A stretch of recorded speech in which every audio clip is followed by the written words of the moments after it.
Hello. I don't even remember what I titled this video.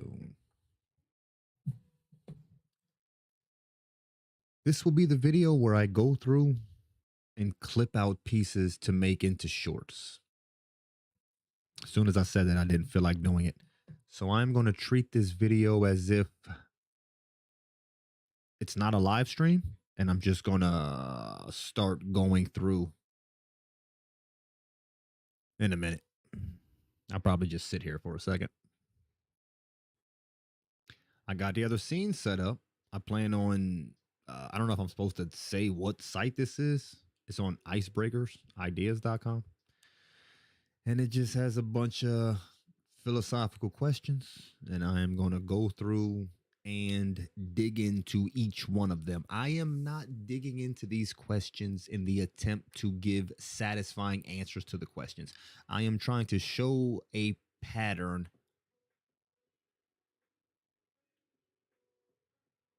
That's the easiest way to put it. I'm trying to show a pattern.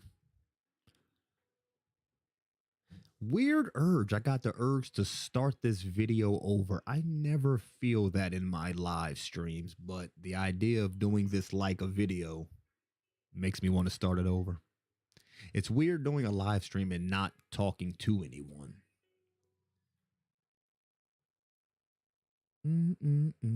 Where's my chat? There it is.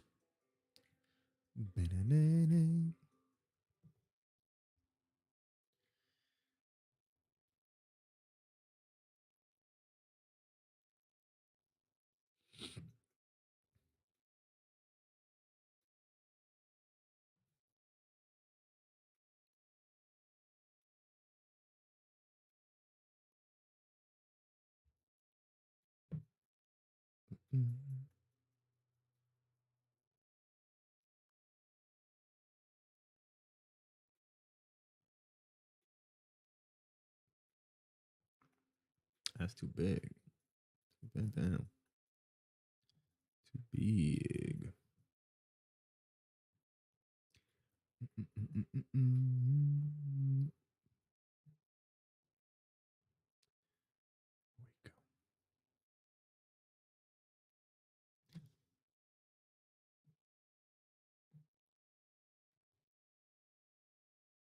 Uh, let's change that. Let's change this to the road. The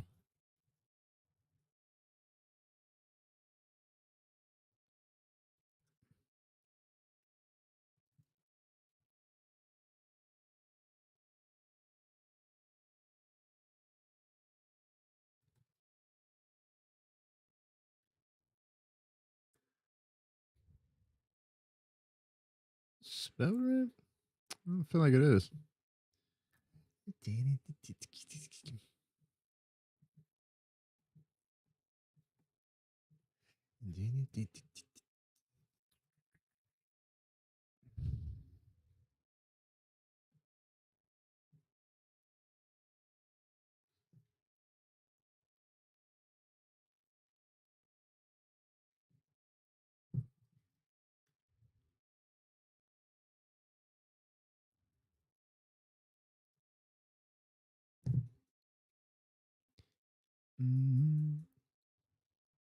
Ah.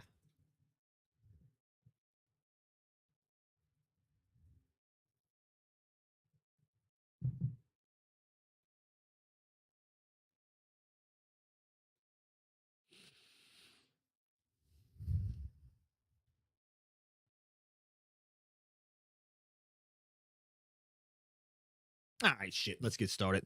I'm not going. It's goddamn 6 o'clock in the morning. For me to sit here and wait for people to show up would just be insane. People don't usually show up when I'm doing this at prime time. All right, let's dig into this. Please feel free. Let me put that in the chat. Feel free at any moment, if anybody does show up, to please interrupt me. Even if I'm reading a question, feel free to interrupt me at any point. Manosphere. Feel free to interrupt. Oop, spelled that wrong.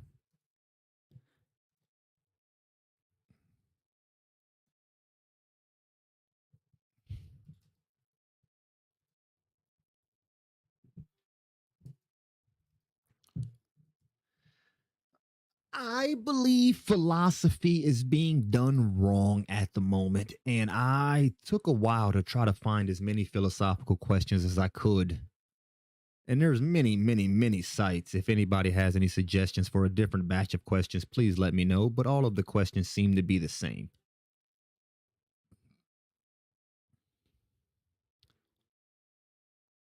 And all of the questions seem to lack a certain. Mm, I think my camera's frozen over here. I don't know. Pretty sure my camera's frozen, but as long as you can hear me, that's all that really matters, right? Would you kill one?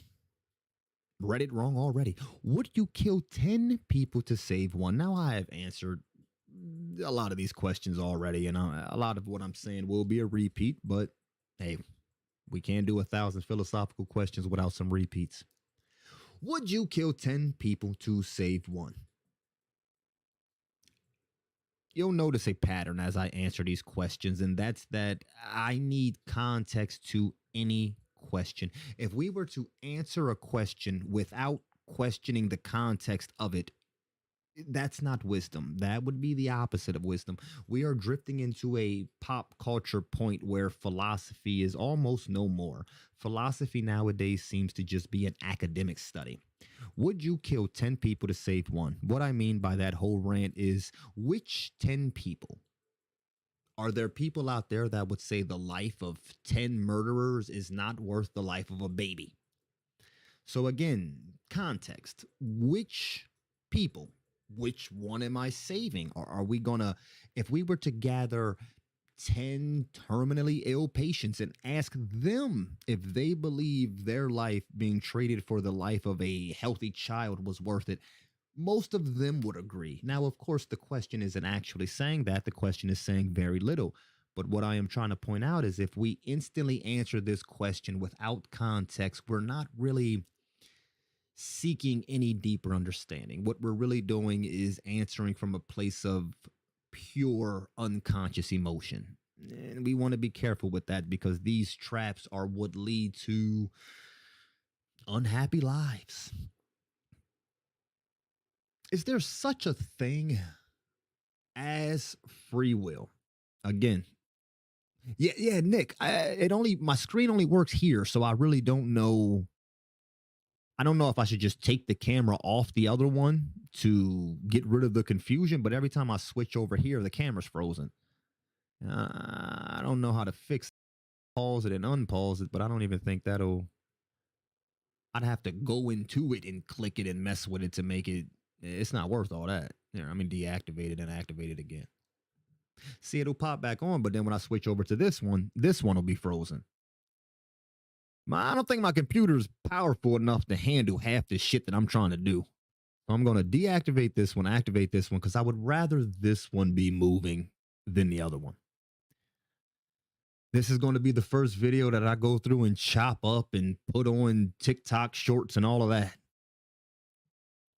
I'm realizing what I want to do, like what I'm exactly trying to. Nah, let's just get back to how you doing, Nick? How you doing? How's your day going? Shit, you've heard me answer all of these questions. I might just get rid of my image over here because it's going to be annoying for it to just keep being frozen. Delete. Yeah, I feel like you know all my answers to this. A bit boring. What, class or my video? This video is pretty boring right now. If you're talking about class, yeah.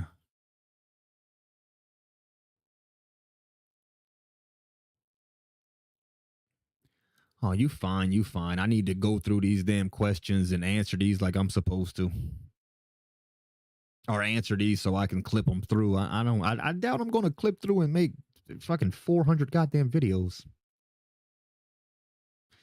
I'm noticing as I look through all of these questions over the past year, the pattern there's a pattern of a deeper lack of understanding that I'm trying to pull out. I just don't know how to word it all, Nick. I don't know how to word it. Everything is split into.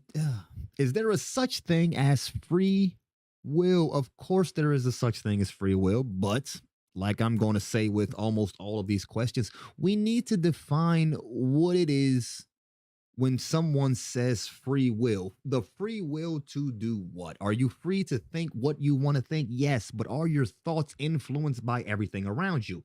Yes. Can you realize your thoughts are influenced by everything around you and then pick a different environment? Yes. But are you in control of everything that will ever happen? No, but that shouldn't be considered free will. So again, in this, we would have we would need the context of what does someone mean when they say free will. Does free will necessarily mean a choice, or are we talking is someone in control of their destiny?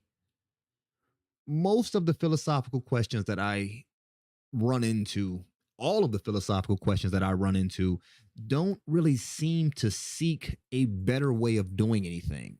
It's almost as if the questions try to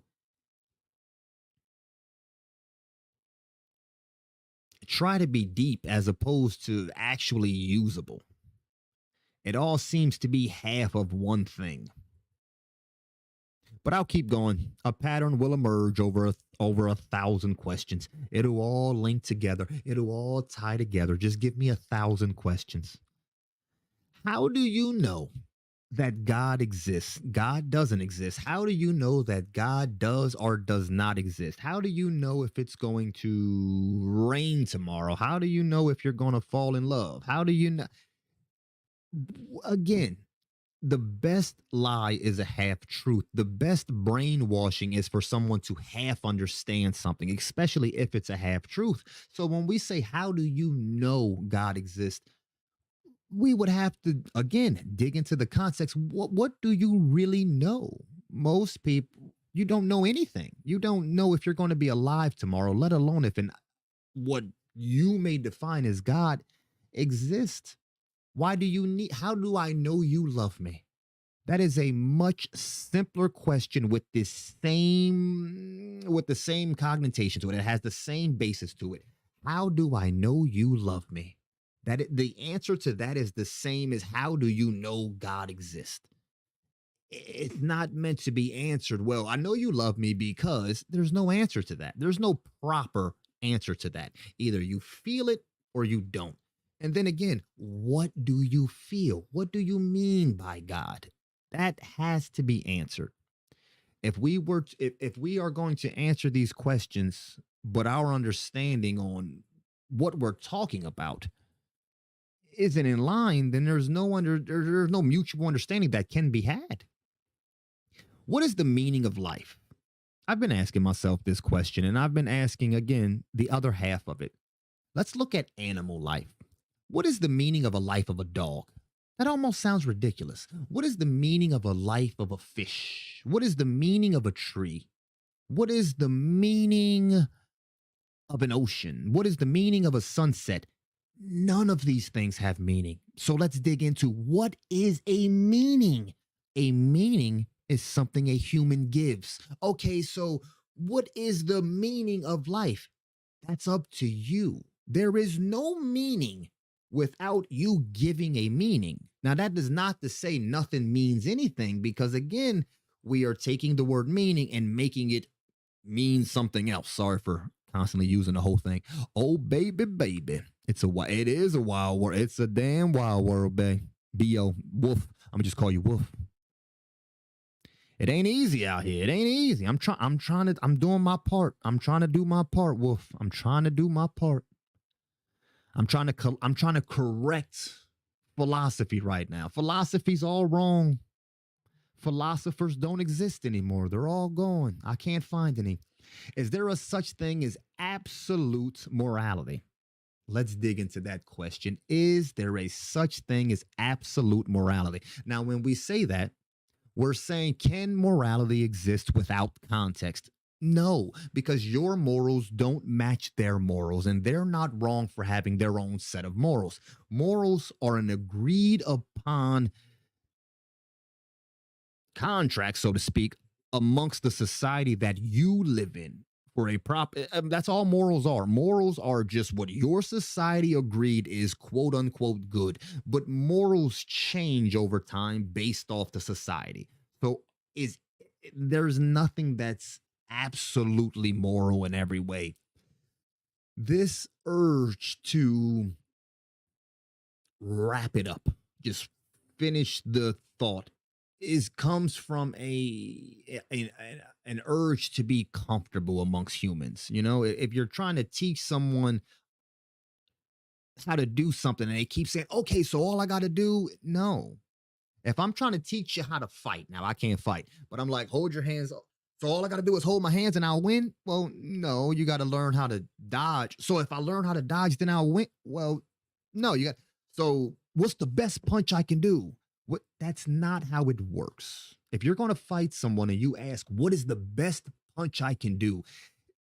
It's not about which, you're not asking which punch is the most powerful. That's a different question. To ask what is the right punch shows a fundamental lack of understanding in what it is to commence in battle. That's battle is not go in with this kick and you will win. It's when to use it. The same is true with philosophy. The same is true with ways of managing the mind, morals, ethics. When do you use it? This is the key. This is what philosophy is, and I'm not making that up. That's by definition, that's what philosophy is. That is the job of a philosopher. But we're getting off board, people. We're getting off track. We're getting off track. Where we at? Where we at? Where we at? Right here. Does nature or nurture form a person's personality? Folks, come on now. You're going to, I'm only on what, question number like 6? You're going to notice before I get to 1,000 a trend in my thinking. But hey, tell me if it's wrong. Tell me if I'm wrong here. Does nature or nurture form a person's person? Both. It is obviously both. It's always both. The answer is always both. Whatever you're asking, the answer is both. It's up to you with the human mind. It's up to you to step into the energy of a philosopher. It's up to you to seek wisdom and know when is it both. When does nurture play a bigger role? When does nature play a bigger role? How can we affect nature to make it scope the nurturing? How can we scope our nurturing to have it influence the nature?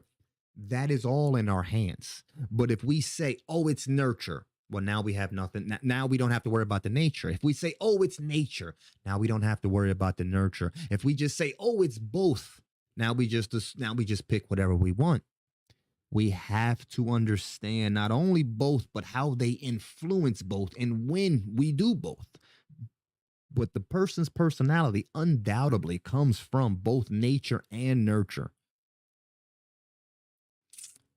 If you are unconscious of this, the nature will lead if nurturing is not done consciously.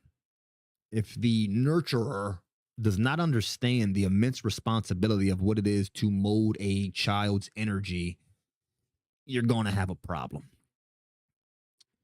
Are you a preacher? Something like it. I'm not yet, but we're going down that path. I'm a philosopher. I'm a philosopher, Wolf.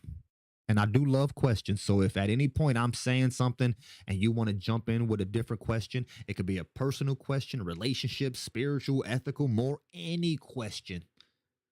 Are you bald under that hat? Yes, I am bald. I just got back from the gym. Still a little chilly. Got back from the gym, got in the shower.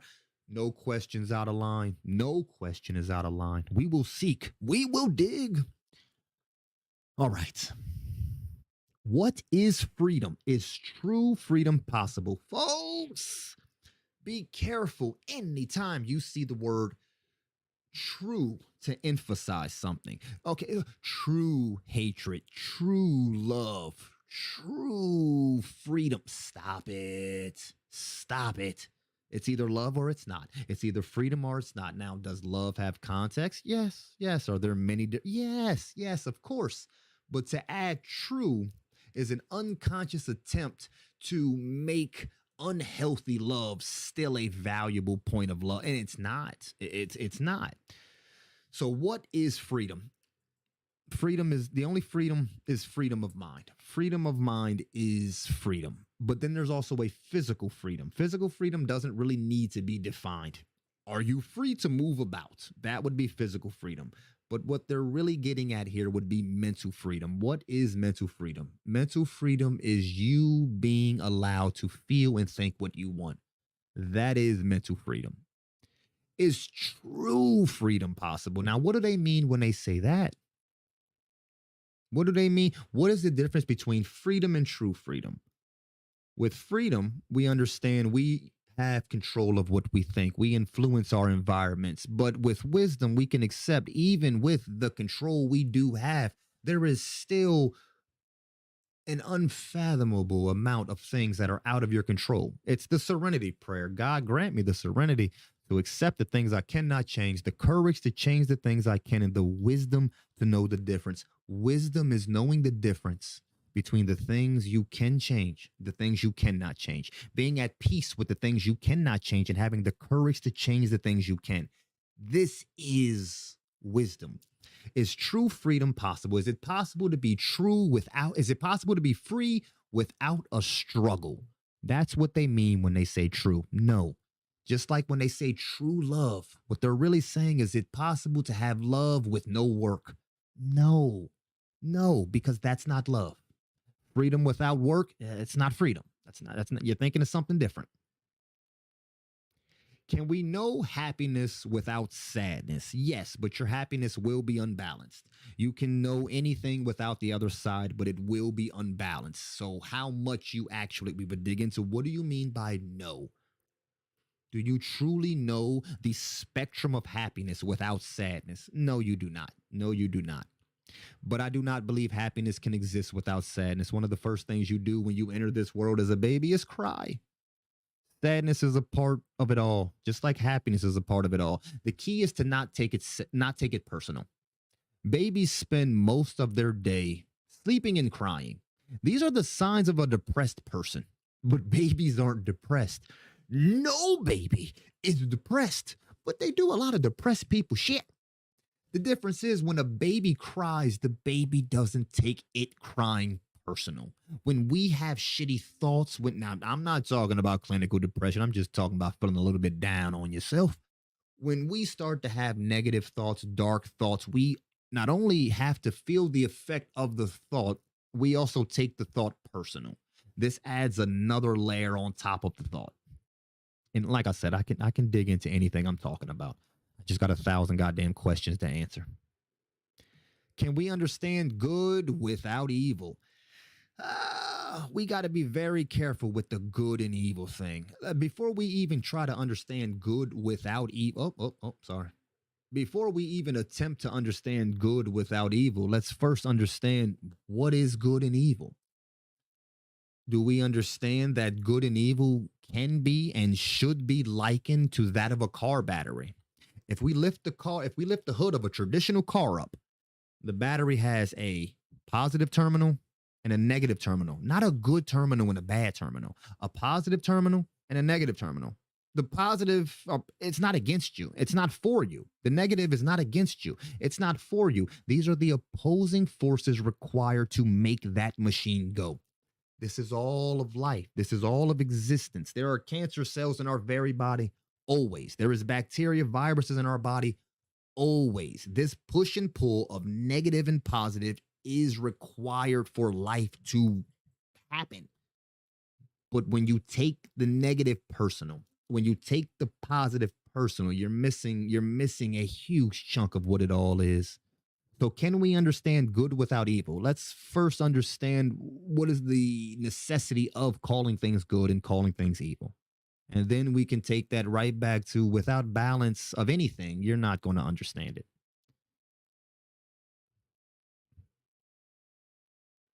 What is the truth? And is it the same as reality? Again, whose truth? Whose reality? Folks, this is what I mean. All of this stuff that's meant to be deep seems to just be a misunderstanding in how, oh God, I'm sorry, folks. Seems to be a misunderstanding in how to manage the mind. What is truth? What is reality? Your perception is your reality. Your perception is your reality. It's not my reality. But does your reality or my reality take away from ultimate reality? Well, no, these are very different things. Well, what's the difference between my reality and ultimate reality?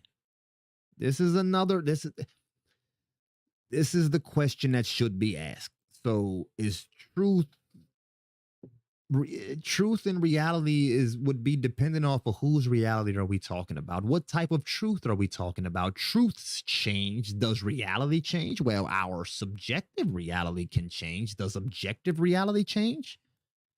What is objective reality? That would be the question here, right? Death. Death would be the only objective reality that I can think of right now. There might be something else, but I'm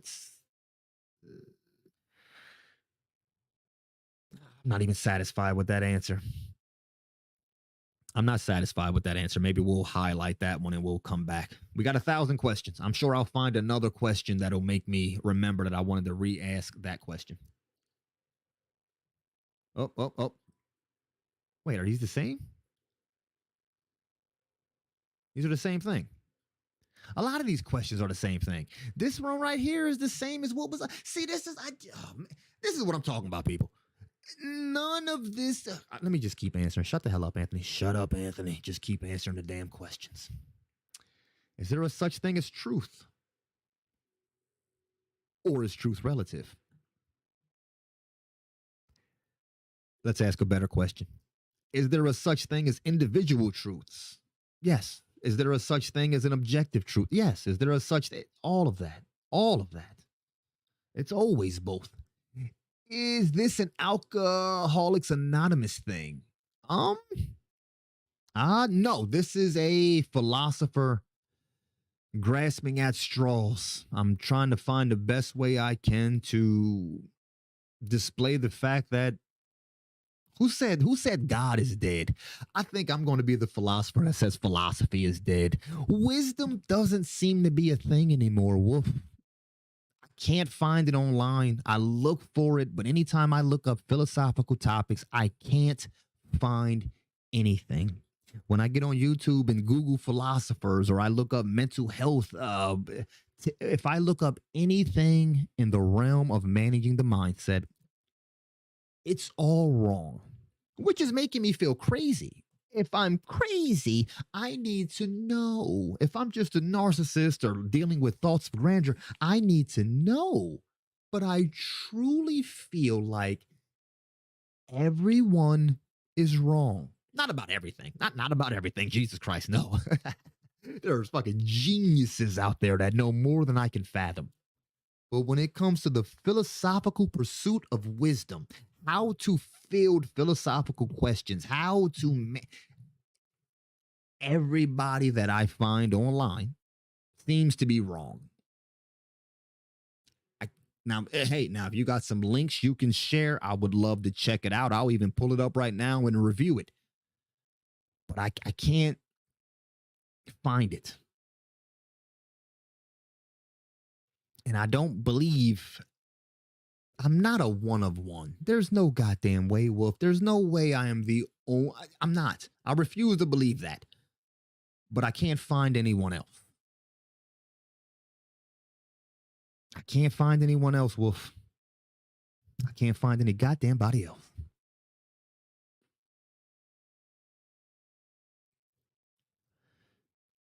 No, the pursuit of wisdom. Now I'm going to use a metaphor because I'm speaking about mindset management. But let's for this metaphor use physical. Okay, pretend I'm a personal trainer, but I'm actually for this metaphor I'm a personal trainer. When more realistically, I'm more like a mindset personal trainer. But let's say I'm a personal trainer. Okay. And all out in the world, I'm watching people say, you can eat whatever you want. Sugar doesn't, you can have all the sugar you want. 5-minute abs. Imagine I dedicated my entire life to physical fitness. And this is just a metaphor because I did not. I eat bullshit all the time. Imagine I dedicated my life to physical fitness, but then everywhere I look is popular ads about wear this belt, take this pill, you'll never have to exercise again. Not only do I know that's bullshit, I'm aware of the detrimental effect that will have. It feels disrespectful to me, what I've done, what I've gathered, and I have to stop it. If I was the only one that knew about, if I was the only one that even knew about physical fitness, imagine if people, it's one thing to be overweight. Imagine if you were overweight and you didn't know you had an option. And you didn't even know it was possible for your body to be different. That's a different, this is where people are mentally. When it comes to, when it comes to, we'll just say philosophers. I can't find any philosophers who are actually trying to seek wisdom. They seem to just throw their belief systems out there with no urge to be questioned. They don't want to be questioned. They don't want their beliefs questioned. They don't want their morals questioned. They don't want any of that. Most people that call themselves philosophers nowadays are just narcissists, or they're just people who really, really need attention. It's not. But again, hopefully I'm wrong. I'm hoping eventually somebody's like, no, look this person up, and I'll look that person up, and then I can relax. I can relax. I can probably let go of my dream. This feels like a God given mission because I can't find anybody else that's doing it. If I can just find someone else, I could be like, cool, I'm good. I don't even have to worry about it.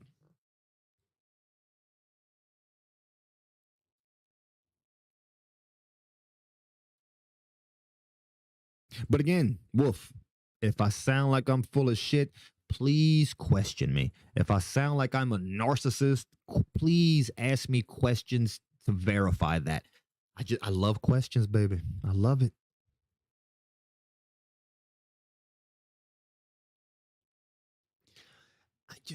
This is titled 140 great philosophical 140 great philosophical geez, I cannot read. 140 great philosophical questions.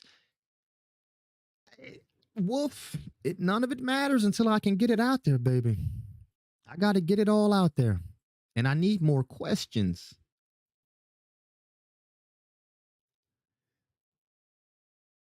I can't find it, man. Fun philosophical questions. Dude, it seems like people are intentionally misunderstanding these things.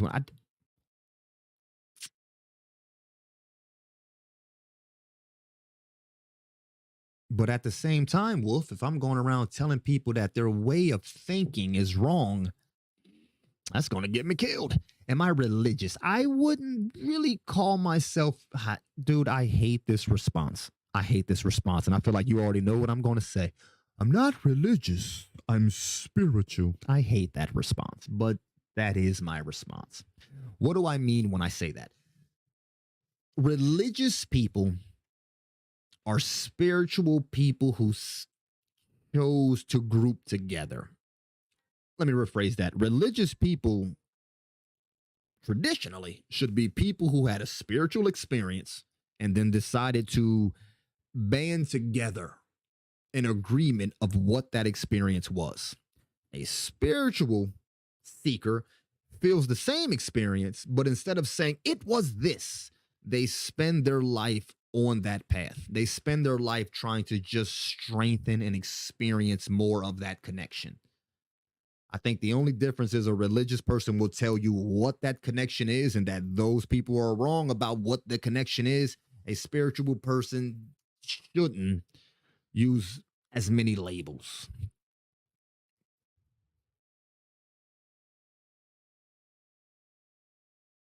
This is the see Wolf, and this is the part where it's hard to find other people. I don't want to say to take my place.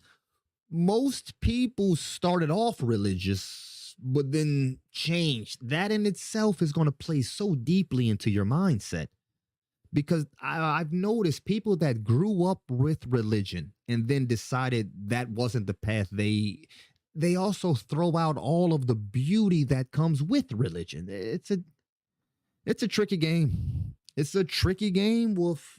That's why I gotta bring the pursuit of wisdom back, or at least find somebody else doing it.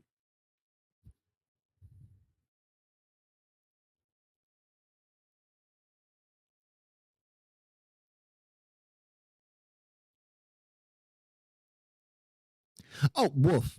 I I love it. I love it. Well, I would love please ask me any and all questions you can. I need help figuring out where the hell I'm coming from because I don't want to just jump off the deep end and be like, hey, I was sent here on a mission from God to help people. I don't want to sound crazy like that. But at what point am I not being authentic to myself? God is a word. God is a word that describes a feeling. But when I say God, I am not thinking everything is a word. Hate is a word. Love is a word. What is the point of words? Words are meant to indicate or signify a certain feeling or experience. Words are not the problem. Identifying with a word is the problem. If I pick up a salt shaker and on the inside it's black, but the container says salt, I'm not going to read that label and say it must be salt. It doesn't look like salt. So let's test what this is. Words are needed. Identifying with the word is where it's a problem. That's what I was talking about earlier, Wolf. That's the that's the biggest brainwash confusion. It's the easiest way for us to get brainwashed or brainwash someone else is to mix two different concepts. When you take something that exists here and try to get this to explain this, it can't be done. But this is a mistake. The mistake is trying to, they say, what, we're on a different chapter.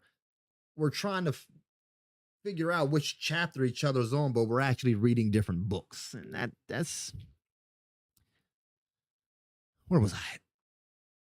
What's up, Project? How you feeling, baby? How you feeling? If you see any questions here, I'm just gonna scroll down. Do you see any questions here that would, which one of these should I answer? I love would you rather questions. Is this a whole oh, here we go. This is even better. As a child, this was one of my favorite games. As a child, Would You Rather was one of my favorite games because it showed if you get a good game of Would You Rather in, it shows you who it gives so much of who that damn person is. Opened a tin. What does that mean? Is that like tobacco or I don't know what a tin is. I'm not sure what that is.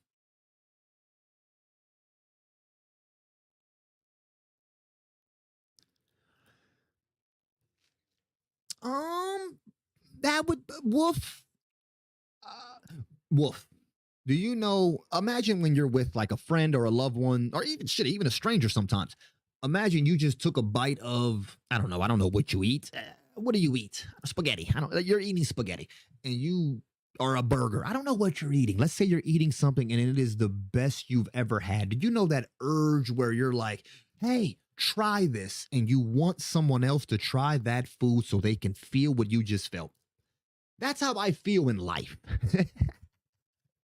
I feel like, hey, try this mindset because it's fucking amazing. Like, I have to share what I have cultivated throughout my life because it's amazing. Not because it's amazing because on paper it's amazing, because I fucking feel amazing.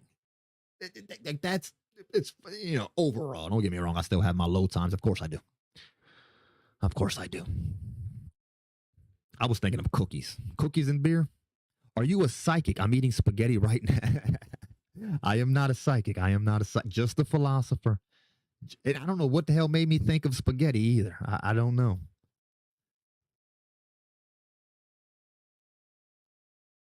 Oh, just a philosopher. Just a philosopher. Possibly the last one. Oh, I say that mess. I might be though, man. I can't find another one. I might be the last philosopher. I'm the last one, baby. I got to step into that role. That's an exciting role. Would you rather be a character? And I've never seen Gone with the Wind or The Wizard of Oz, so I can't really pick that. Would you rather what's all this movie shit? Are these all about movie? Oh, these are entertainment questions. Let's scroll down. Would you rather eat a small can of cat food or two rotten tomatoes? For what? For what? For what? Why am I eating? Are you saying I'm starving? See, this is what I mean. This is why I loved would you rather questions, and I used to annoy the shit out of my friends. That's what I mean, project. I'm a blast at parties, don't you worry. But I'm not really much of a party. I'm a philosopher. Ain't nobody got no time to be. Why am I starving? Let's say I'm starving. Am I trying to be funny? If I'm trying to be funny, I would eat whatever one was worse. But let's say I'm starving. I would rather eat a can of cat food because it has more protein in it.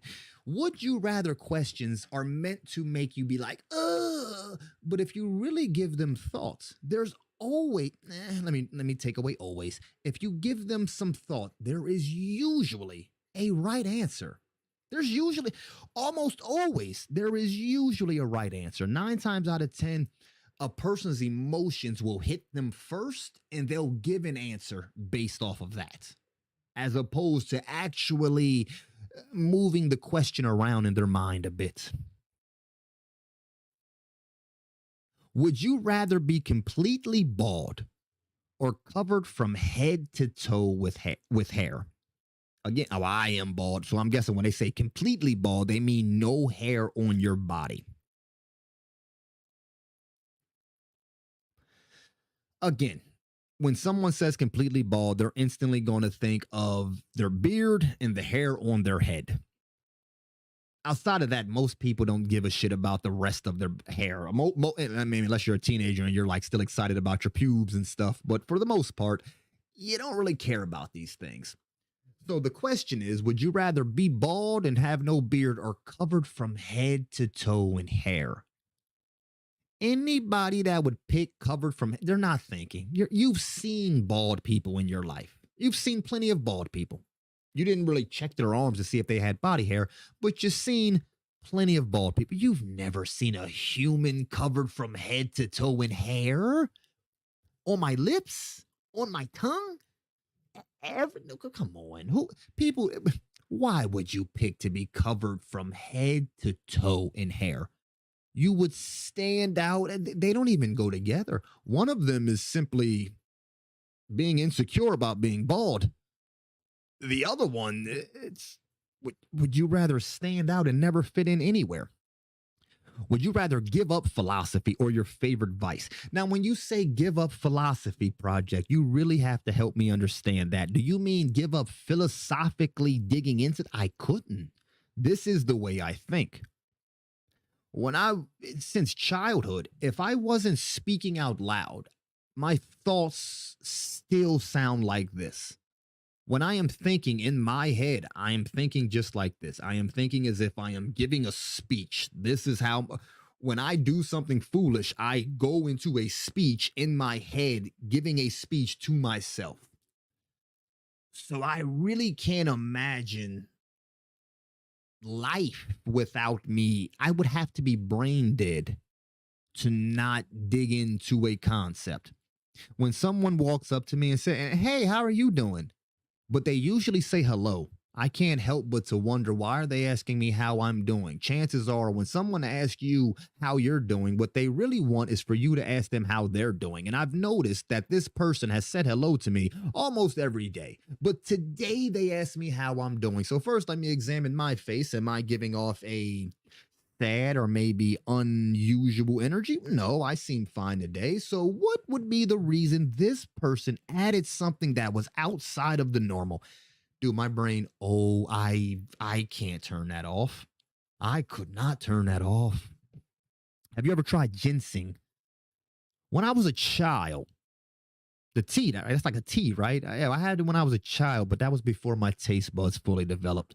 Would you rather know everything or, oh, that one's easy, baby? This is what I mean, Project. I feel like would you rathers, they have optimal answers. There's very few. If you can ask me a would you rather where I'm like, oh, ooh, I don't know. That I love that feeling. Dude, the ability to learn anything. Oh, but then let's get philosophical. Do I not already have the ability to learn anything? So I don't. Let's say the ability to easily learn anything.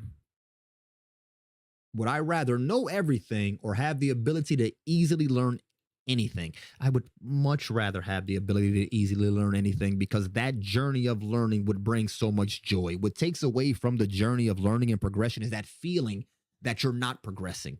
But to know every journey I take, I will learn immensely. I will complete. Um, no, no, no, no, no, no, no, no. I don't feel I am teaching based off of.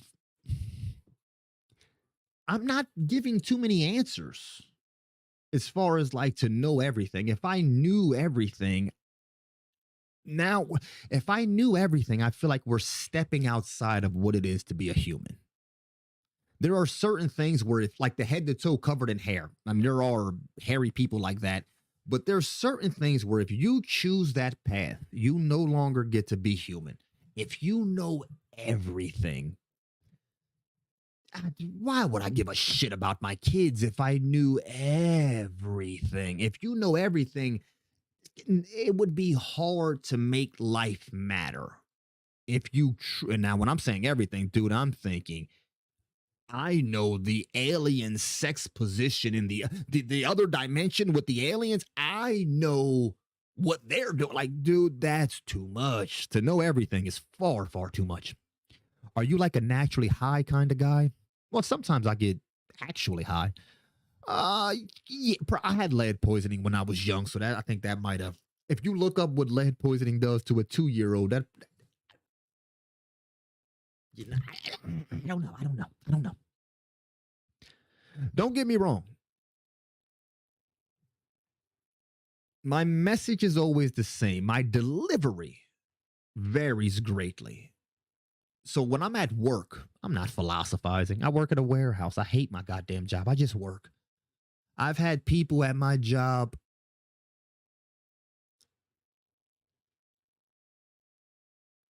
They were surprised that I spoke English.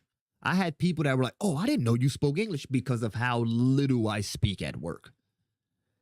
Time travel or teleportation? Teleportation, definitely, because I could use that one. I could use that and still hold on to my humanity. Time travel, I would have far too many questions, far too many questions for time travel to actually enjoy it. We got to sit down first. I need to know way too much. Like, can I affect the past? How can I affect the past? How does the time that I left? What does it matter? Like or what? There's too much. There's too much with time travel. Anytime there's an option for like, anytime the option takes you out of being a human, I wouldn't pick that one. Time travel would be far too many layers for me to imagine having fun unless you were to put some constraints on the time travel like oh you got a machine and you can go back and look at things but you can't like I would need a rule set for that time travel for it to start to interest me.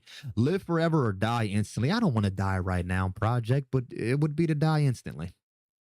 It would be to die right. If my options are to live forever and die right now, take me, baby, take me. But goddamn, I don't want to die right now. I really don't want to die right now. I don't want to be too old. I don't want to be too old, but I don't want to die now. Thoughts on Andrew Tate being attacked by the Matrix? Andrew Tate carries around an extreme amount of insecurity, and I wish he would share that. Now let's pretend the Matrix. Let's pretend there is a group of people who step in when someone is disrupting society. Yeah, I don't. Andrew Tate is popular, but his lack of authenticity will put him more in the category of being a phase or a fad. You know, he's just popular now. But for your popularity to last, for your name to last throughout time, you have to have a certain layer of authenticity to you. Now, I don't watch much of Andrew Tate's stuff. I haven't seen much of any of it. But from the few little YouTube shorts I've seen and such, there's a vulnerable, painful side to him that he does not share. Now, he doesn't have to share it if he could at least explain why he doesn't share it, but I have a feeling he would deny it's there completely. See sounds or hear colors.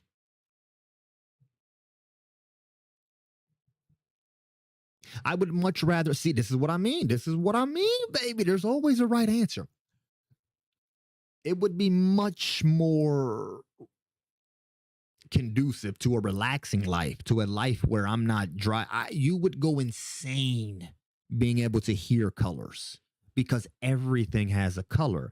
So you would never have a piece of silence ever because in the darkness that is a color. It's black, which is the absence of colors, but we're not going to have a caveat where you can't hear black because it's the absence of color. We're not going to do that. But seeing sounds would be beautiful. I've never been overly stimulated visually, but I work in warehouses, so there have been times where I've heard beeping all day from a forklift, and then you go home and you still hear beeping. To hear colors all day would be I see what you mean. For that to be my main way of navigation. Oh well, dude, either way. If that is my only form of navigation, dude, I don't know. They're both. That's like, would you rather lose your left leg or your right leg? I'm gonna have to adjust to both. Both of them have pros and cons. If this is my only way of navigation and I can see sounds, then I am going to be completely lost when there is silence. But if I can hear colors and I can start to incorporate which colors are colors of activity, which colors are colors of stagnation, then I would be able to, like a blind person can tap the floor and navigate. If I can sense this is a wall. Walls are usually white. Not too many other things in existence are white, so I know there's a wall here. That would be much easier to adapt to, I would imagine. But both of them are going to be a hell of a fucking roller coaster. So, are we in the Matrix? Woof. We are in a turtle's dream. We're in a simulation. We're in the Matrix. God controls everything. You're actually dreaming right now. It's all an illusion. There is no difference between any of those answers. Let's say God created us. That concept is so advanced, you couldn't even begin to understand it. Who's God? How did he create? What? Huh? Let's say we are in some giant simulation. Let's say we're in the Matrix before the movie Matrix came out. Well, what does that mean? If there is see, they never explain the technology in the Matrix. They never explain, how are you doing this? Like, well, I get the concept, but how are you doing this? God would be just as unfathomable as if we were living in a simulation, as if we were in a turtle's dream. That's so far away from anything graspable. Graspable? Is that a word? That's so far from anything that could be grasped. It's so far from any understanding that we could even come up with, that the solution is to do what we're pretty much doing when it comes to God and free will. It's what answer works for you. Because if I were to say yes, outside of the movie The Matrix, what does that even mean? Turtles on turtles on turtles all the way down. Wolf, come on now, you know that. Turtles on the back of turtles, baby. Turtles all the way down. You know what that is. If I just Google turtles Look at that. Turtles all the way down. I did not know this was a book. I actually had no idea.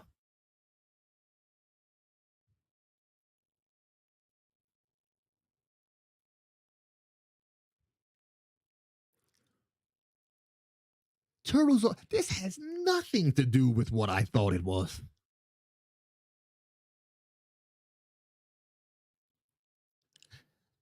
I, I was completely wrong. What the hell, Turtles all the way down? The novel was about. It's just turtles all the way down. As we're on the back of a giant turtle, top turtle's dream.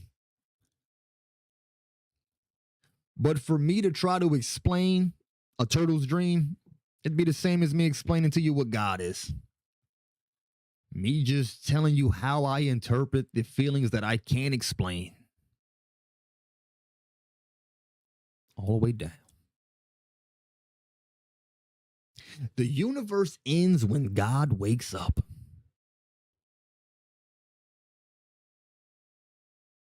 That would make God a person. I never looked at God as a person. As a child, that never felt right. God would be like an energy, like electricity.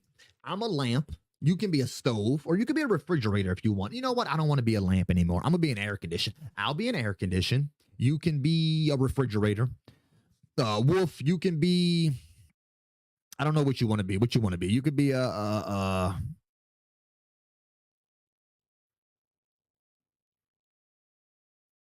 I really can't think of anything that plugs in with. You could be a laptop, I guess. We're all different humans in this sense. So then we. I was I was going to try to explain it right there when we talk about God as a person. I was explaining God as an energy. So if you're a lamp, I'm a stove, and somebody else is a refrigerator, and we start asking the questions, what do you think God is? What happens to us after we die? You know, I'm a refrigerator asking you, the stove, what happens after we die? And then we start imagining, I've seen stoves in junkyards. And we need to dig into, what do we mean when we say we? There is a deeper connection. What connects the stove, I already gave the answer. What do the stove, the toaster, the laptop, what do they all have in common? Electricity powers them. I believe in this metaphor, that is God. We are, what powers us is God. And we get attached to the lamp, the body, where we think that is who we are. So we start to ask questions like, what happens when the lamp breaks? Where do I go? Well, you are the electricity. That is your source. So when the lamp breaks, where does the electricity go? If I were to pick this up and smash it, where does the electricity go that was powering this? That's the same as, Beetle. What's up, Beetle? Move your hand. Something just fell off my hand. I've been thinking about the idea of being one complete consciousness, God, the whole, the one, which uses its omnipotences, slicing up one into endless bits down to atoms and quarks and beyond. Okay, Beetle, and give me more. You didn't move your hand. Your mind moved your hand. Well, you're assuming that I don't identify with my mind in this sense. And I'm not saying I do, but when you say you didn't, I can say I'm my mind.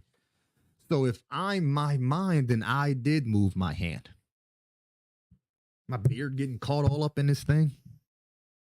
See, that's what that's the question there. When we say you is based off your identity. You is based off your identity, and your identity is a choice.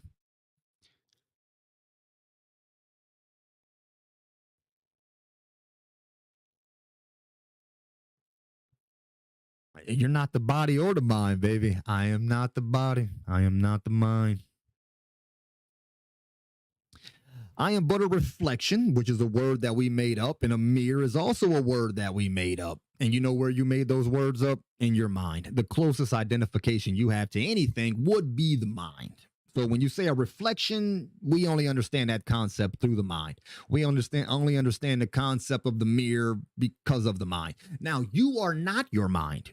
Your mind is what powers and what gives you a chance to enjoy this process of life. But no, you are more. Let's change it. You are more than your mind. You're more than the body. You're not just the mind. You're not just the body.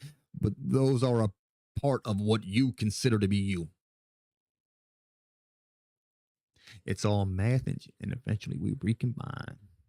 Bro, you are insane. Help me out, baby. Help me out. Now, listen, if I thought this person's selfish, what I would do is ask a few questions that shows this person is selfish because selfish people have certain qualities.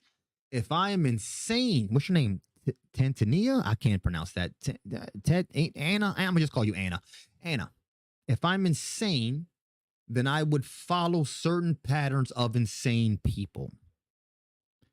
Ask me questions to validate your assumption. Don't just get one thing and then think you know. Let's say, oh, I don't really eat chicken. And you say in your mind, he must be a vegan. It is true that vegans don't eat chicken, but there's also many other examples. There's other things that could be going on. So instead of assuming, oh, you're vegan, you go with more questions to support your original assumption. So if I think he doesn't eat, okay, do you eat eggs?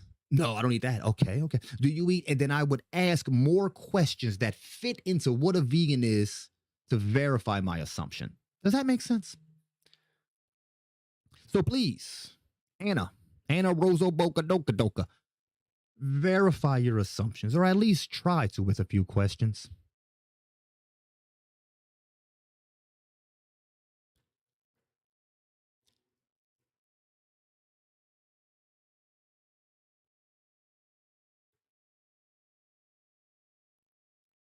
One circle sliced up like a flower and life into end. Fractal subdivisions. That stuff is fun to talk about, Beetle, but I don't think that stuff is philosophy. Although it is fun, it's entertainment, but it's not wisdom. But it is entertaining.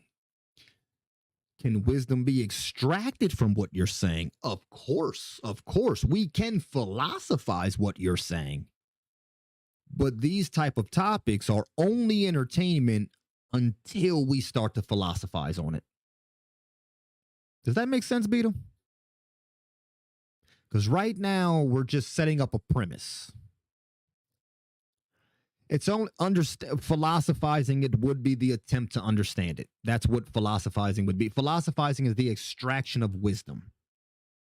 Understanding it better for what, I would guess.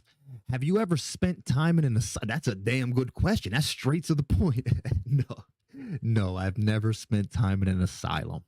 Damn, I would expect you to start a little bit smaller. You're supposed to ask questions that lead into it. If my answer was yeah, then you'd be pretty on. That was actually a pretty entertaining question.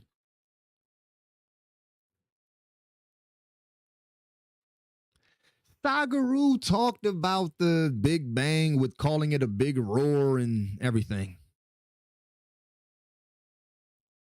Everyone realizing we are facets of the same thing would be a good thing, I think. Shrooms do this for people. Shrooms are a tool that can help you come to that conclusion, but shrooms will not do that for you. Shrooms are just a tool. Shrooms will not do it for you, though.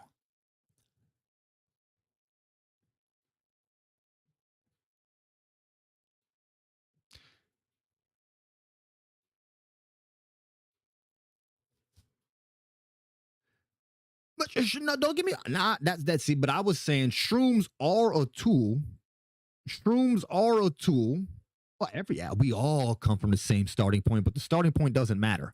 This is like when people say, "Oh, I'm pregnant. Congratulations." For what? You didn't do any fucking thing yet. That is the starting point. You don't get congratulated for signing up for a marathon. You got to fucking do it. No, I Beetle, but what is the point of it though? Like when you say everyone realizing we're facets of the same being, I don't know if people really I don't know how much people disagree with that. Like it's been proven that all people come from one common ancestor. I don't know if that really matters. I don't know if it matters to simply know it. Now, when you talk about shrooms, you experience an immense feeling of love and connectivity, but that's not from studying it. That's a little bit different there. We all tend hold on, Beetle. Hold on. Change that. Most people tend to speak authoritatively on things they don't say. When we say we should only be using the royal we when we are lifting a person up. When we talk about maybe common hurdles and things like that, but we should not use the phrase we when we're going to bring something down. You can realize very early on how naive it is to speak authoritatively. I can't even say the word. You can realize how naive it is very early on. How it is. Yeah, I can't fucking talk right now. I feel like you know what I'm trying to say. You can realize early on that it is naive to speak with authority on shit you don't know about. You can find out very early the power in admitting you don't know. So the people who still don't admit what they don't, that's not people. That's not all people. That's people who haven't crossed that threshold. So what is this infinite regress thing you were talking about? Wait, is that for me, Wolf? Or that's not for me? Yeah, that's not for me. Collective consciousness is also a thing. It is a thing. We'd have to dig into it to know how to use that thing, but it is a thing.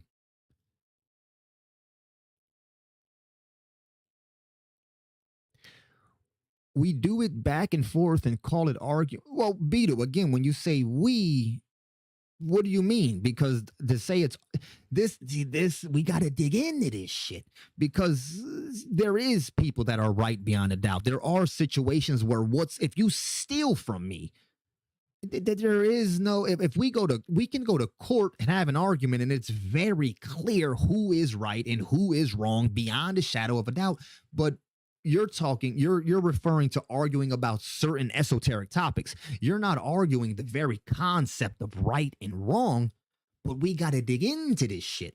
A lot of times people just say something that sounds poetic, but we don't dig into it.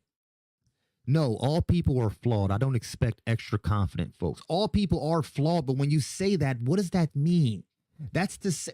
Okay, is a mountain flawed because it's not a perfect circle?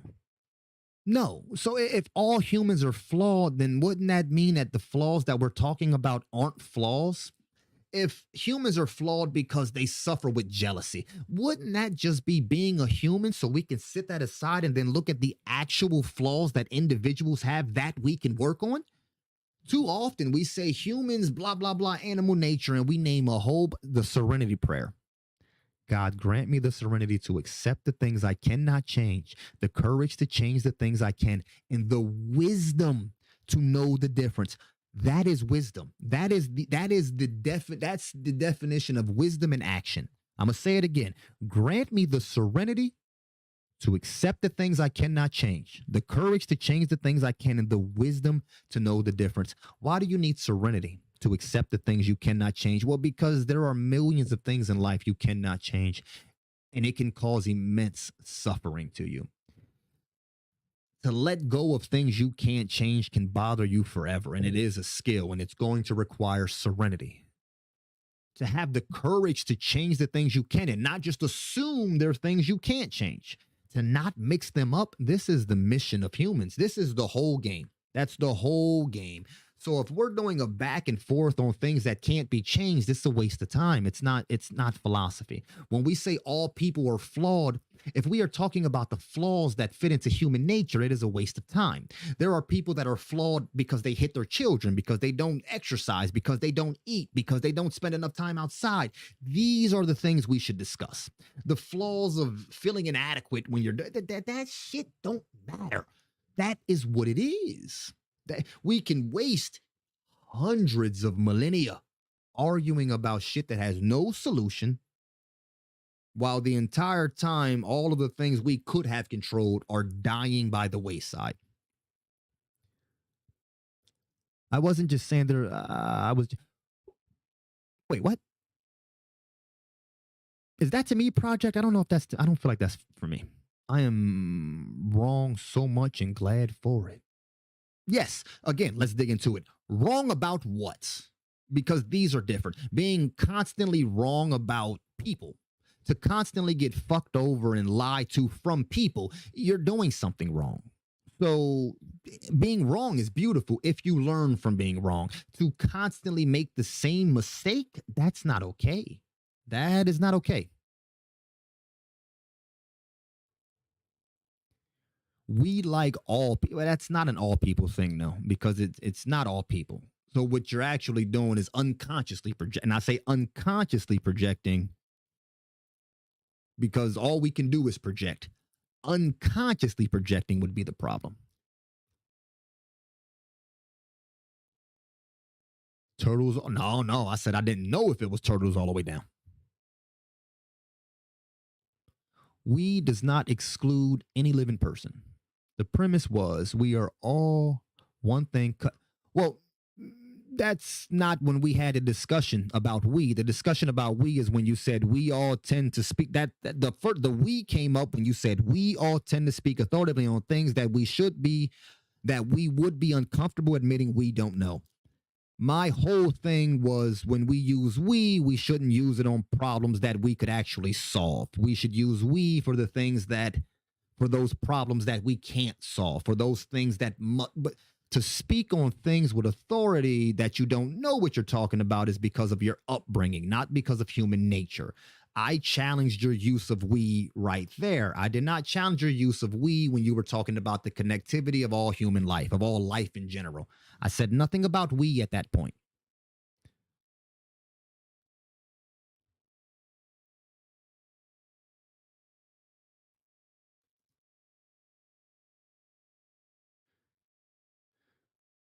When I say me, I mean anyone you could pick. Me.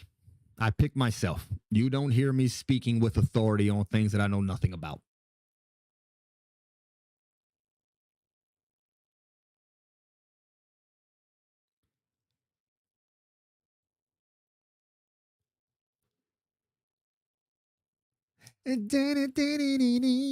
Oh, I missed a lot of speech here. I'm sorry. Let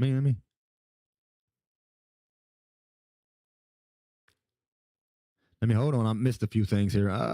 Just my personal preference. Nothing right or wrong about it either. Wait, no, they're not right or wrong, but there is an optimal and suboptimal to your philosophies. You don't have to worry about your philosophies being right or wrong, but your philosophies will dictate how you perceive and how you experience life. So there is a suboptimal and an optimal way. If your views on life have you constantly suffering, then that would be the wrong way to do it.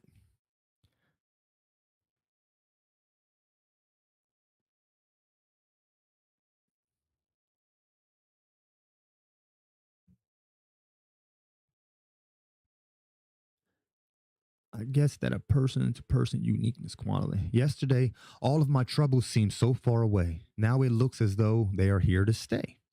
The main point to be,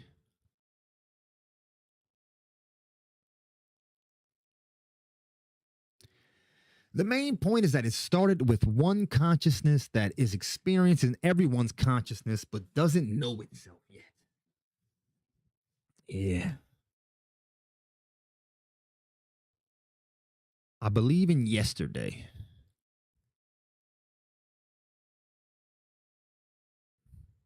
Tell me what you want, what you really, really want. Again, I really don't. I'm just saying whatever.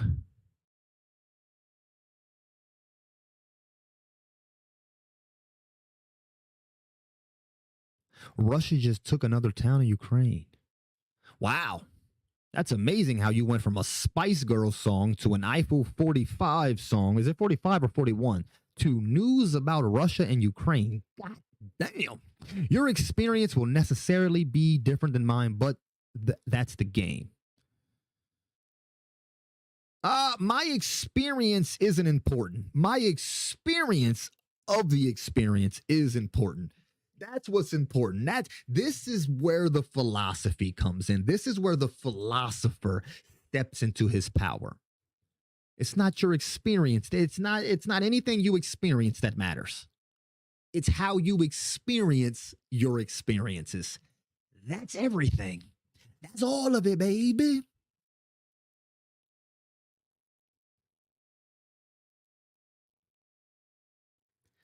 Well, no, because humans would be the subdivision. Lamps, I don't, were you here for the lamp and stove thing? Lamps will never combine with a stove because they're not the same thing. But the electricity that flows through all of them, that was never disconnected. Actually, Beetle, did I give you uh, I use a bunch of metaphors and stuff because I'm not that intelligent and that's how I understand things. But I'm just now, it's just clicking in my head that my metaphor of life and death kind of fits what you just said, Beetle. Would you like to hear my metaphor about God and life and death? And then we can see how that fits with what you just said. When will we cook the steaks to perfectly medium rare? I'm in the quantum metaverse. Well, Anna, you gotta take into consideration some people don't eat steaks medium rare. So it's a tricky one. It's a tricky one. When you say the perfect medium rare, there's no such thing.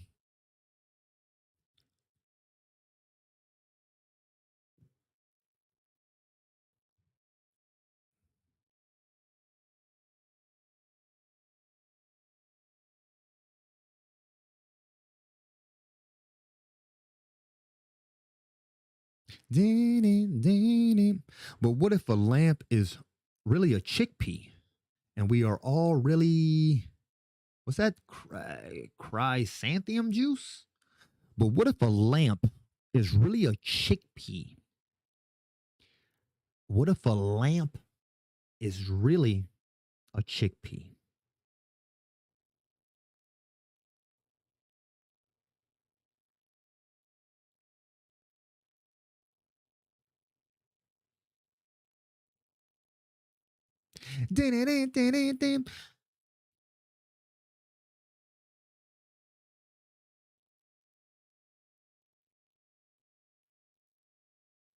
The answers to what, Beto? The answers to where we come from, or what if you know where we come from but you still hate yourself? Is that like a good trade-off, or who am I to question you?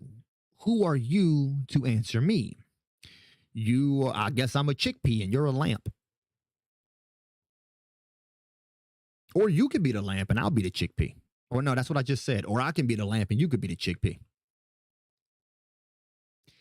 And if a chickpea questions a lamp, do the apples care? Do the apples care if the chickpea was lying about being a lamp? Now, what if the chickpea's lying about being a lamp? That's when it gets really interesting.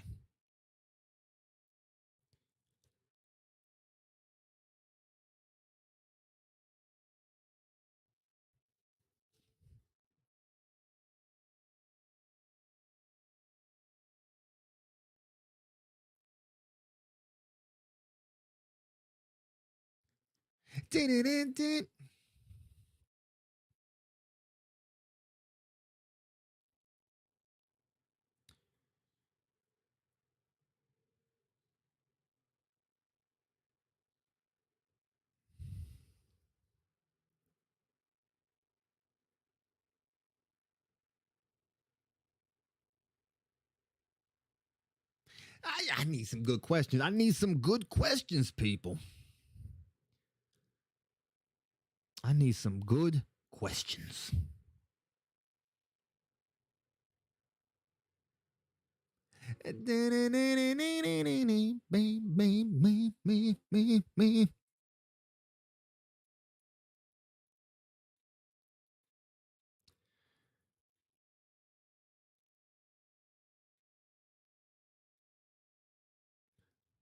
If the question was, where do we come from? What are we? What is God? It could be that God is all one, the one single consciousness that it got bored and every single body experience physical reality. It got bored.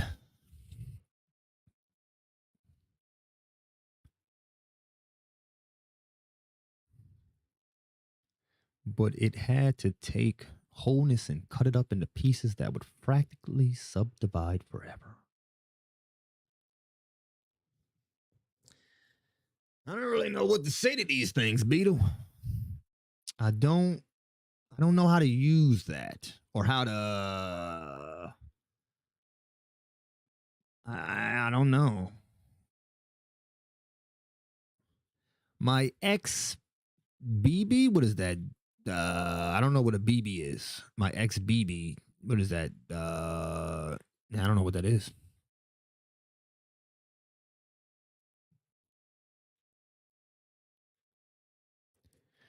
A circle, six circles. The flower of life is not just a chick's tattoo, it's a perfect geometrical division of the circle. Yes, Beetle, but what does that matter? What does that matter? How do I use that today? What do I mean, that's amazing. And I love that type of shit. And I love, but I don't know how, like, I feel like you're telling me about an episode of Shark Week. It's like, I don't,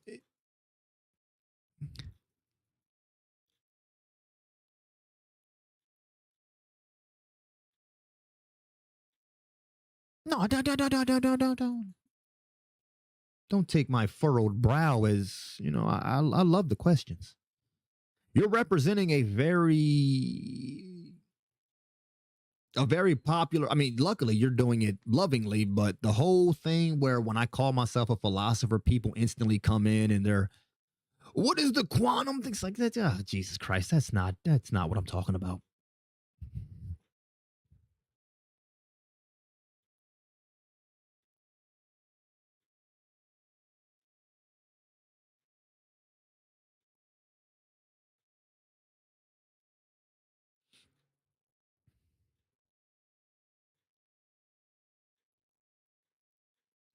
I can't say I don't know enough. I just feel some truth and spit it. LOL.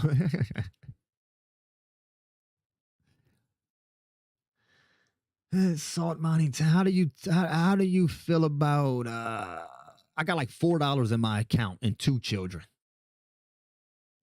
I've been below the poverty line almost my entire life, Anna. So you would have to ask like a middle class person about Salt Town in Ukraine. When you look online about the people who are super Ukraine, they're usually middle class. Poor people kind of got to worry about where my food is coming from. So yeah, I got like $5 in my account and I need gas and my electricity bills due at the end of this month. And I'm not 100% sure where I'm going to get that money at. So, I mean, my heart goes out to them, but money gives you the luxury of worrying about things that you can't do anything about.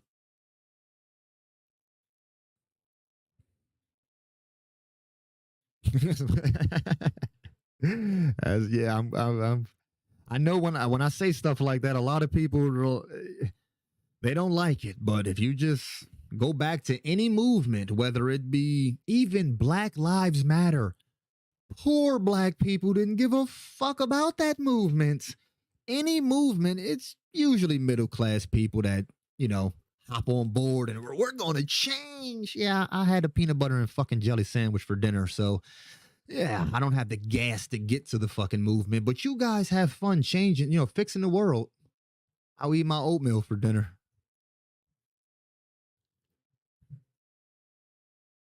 Oh, do you know Sagaru Beetle? I feel like if you don't know Sagaru, Sagaru's changing quite a bit, gaining weight, doing a lot of college tour nonsense. But if you look up some of the shit that Sagaru be talking about with energy, it's pretty interesting. Yeah, it's pretty interesting stuff. Look up the stuff that he put out like a few years ago. It's much different now. It is much different now.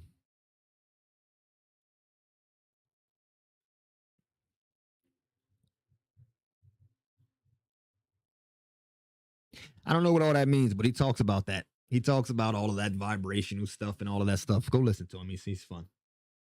Go listen to his thing about that. I don't know.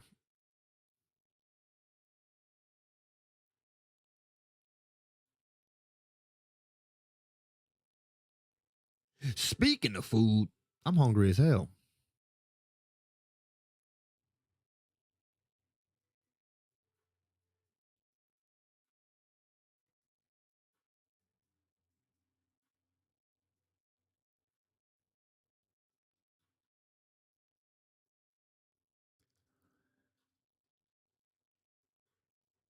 Oh, jeez.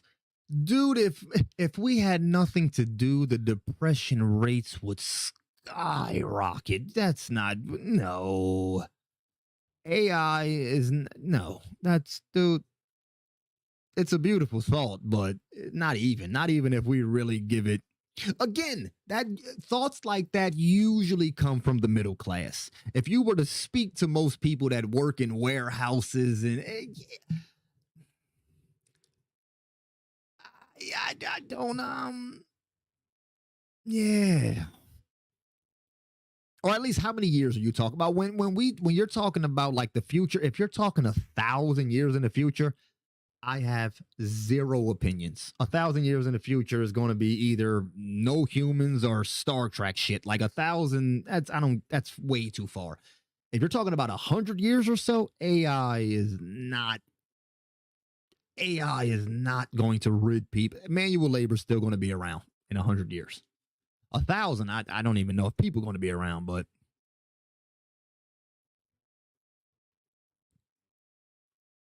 like Star Trek people who don't need to make rent, they just expand awareness to everything they can reach. I mean, Star Trek people didn't pay for fuel. They didn't have to pay for maintenance. You never saw them take a shit, eat. You never saw them have sex. You never saw them do any of the human things. Once we start adding the human things, once we start having sex on the ship, then we add jealousy into it. Then we add in insecure. These things will still be. I mean, what Neil deGrasse Tyson? He's more of a celebrity astrophysicist, but he still does all of the human shit. He still has all of his insecurities. So now we're just on a starship. Are we still feeling insecure on the starship? Are we still doing all of that stuff? Is there a life after this life? Not for you, the human. No, your human life is done after this. The deepest you will continue, but okay. Let me give my long ass ocean metaphor. I'm sorry, because when we're saying we pass away, you're again using a person. I can't tell it, but AI will be the new normal within 100 years and be developed. No, Beetle, no, no. The new normal as wait, what do you mean by artificial intelligence? Because that could be a very small thing. If you're just talking about cash registers doing their own thing and some shit like that. But when I hear artificial intelligence, I'm picturing a human that can blend in, an artificial intelligent being that can blend in with humans. That's not going to happen within the next 100 years. I can almost guarantee that. You might have something you can put online that interacts like a human, but to put something in front of you that confuses you for a human, that's going to be a long, long, long, long, long, long time. Reincarnation, God, and what happens after we pass away, I can kind of answer all with my metaphor. Let me rephrase that. I can share my opinion with my metaphor, not answer the damn question. It's a little childish because this is my example when I was a child, but it still feels right. Let's imagine all of life, all of everything that is. For this metaphor, we can even call the ocean, we can even call it God. God, connection, source, creative substance, whatever. There is a cosmic ocean, okay? We can call this cosmic, like I said, we can call this cosmic ocean anything we want. This cosmic ocean is the energy that creates everything, but it's not a physical energy. For this cosmic ocean to have fun, for it to play the game of life, it needs a physical shell, or else it can't play. You take a water balloon, you fill it up, shape it into a dog. Now we have dogs. We fill it up, shape it into a tree. Now we have trees. Possums, elephants. Now we get to the human water balloon. We take the water balloon that represents our body in this metaphor. We fill it up with the ocean, tie it off, put it into the ocean. The human water balloon is the only one that gets to decorate itself, that gets to change itself up. The water balloon of the human gets to do so much that it forgets it is the water playing a game. It starts to ask questions like, what happens after I pop? This was my electricity metaphor. It's the same thing. We start to ask ourselves, well, what happens? We are all connected in this way. Imagine a bunch of water balloons of life in the ocean. The only thing that separates me from you is this thin membrane of skin, of muscle, of tissue. This is what separates me. This is my water balloon. But there are moments where humans, that water inside of us, will feel through this veil. It can feel that it's connected to everything. There are moments, these are spiritual experiences where people experience what they would consider God or love, but then they give a title to it. That ocean inside of you will have moments where it knows it's connected. Once we start to define what that connection is, this is where all of the misunderstandings will come. So when you pop, where do you go right now? When most people say me, you, I, they're calling themselves the water balloon. When you pop, you're fucking done. If you're calling yourself the water balloon, if you understand you are that water playing a game, you go nowhere because you never went anywhere. You never came from, you're exactly where you were, but you're encapsulated now. That's what I feel for reincarnation, for God, but that kind of plays into exactly what you were saying, Beetle. You just gave a more scientific explanation of it. Now, reincarnation. Let's say I take my water balloon. This water balloon has all my stank on it, all the water inside of it. It got my stank. It got my essence. Then we pop it. Can I get another water balloon and fill it up with the same exact water from that ocean? Oh, that's impossible. Once it hits that water, it's back to the source. But maybe I can get a little bit. Maybe I can get a little bit. And that's where past lives and reincarnation comes in. Because if you take that water balloon and get some more, you ain't getting all of the original, but you can get, I got a little bit of Diogenes in me. I got a little bit of Aristotle in me. When their balloons popped and my balloon was created, a little bit of their juice was still there, but I am still me. And when I say I in this example, I'm just talking about the fucking water balloon. But my energy, my essence, my joy of life comes from knowing that I am something so much deeper than this bag of flesh. But to navigate this life, to play the game, I have to identify with this bag of flesh. You need an avatar to play a game. You can't play the game if you have no character on the fucking screen.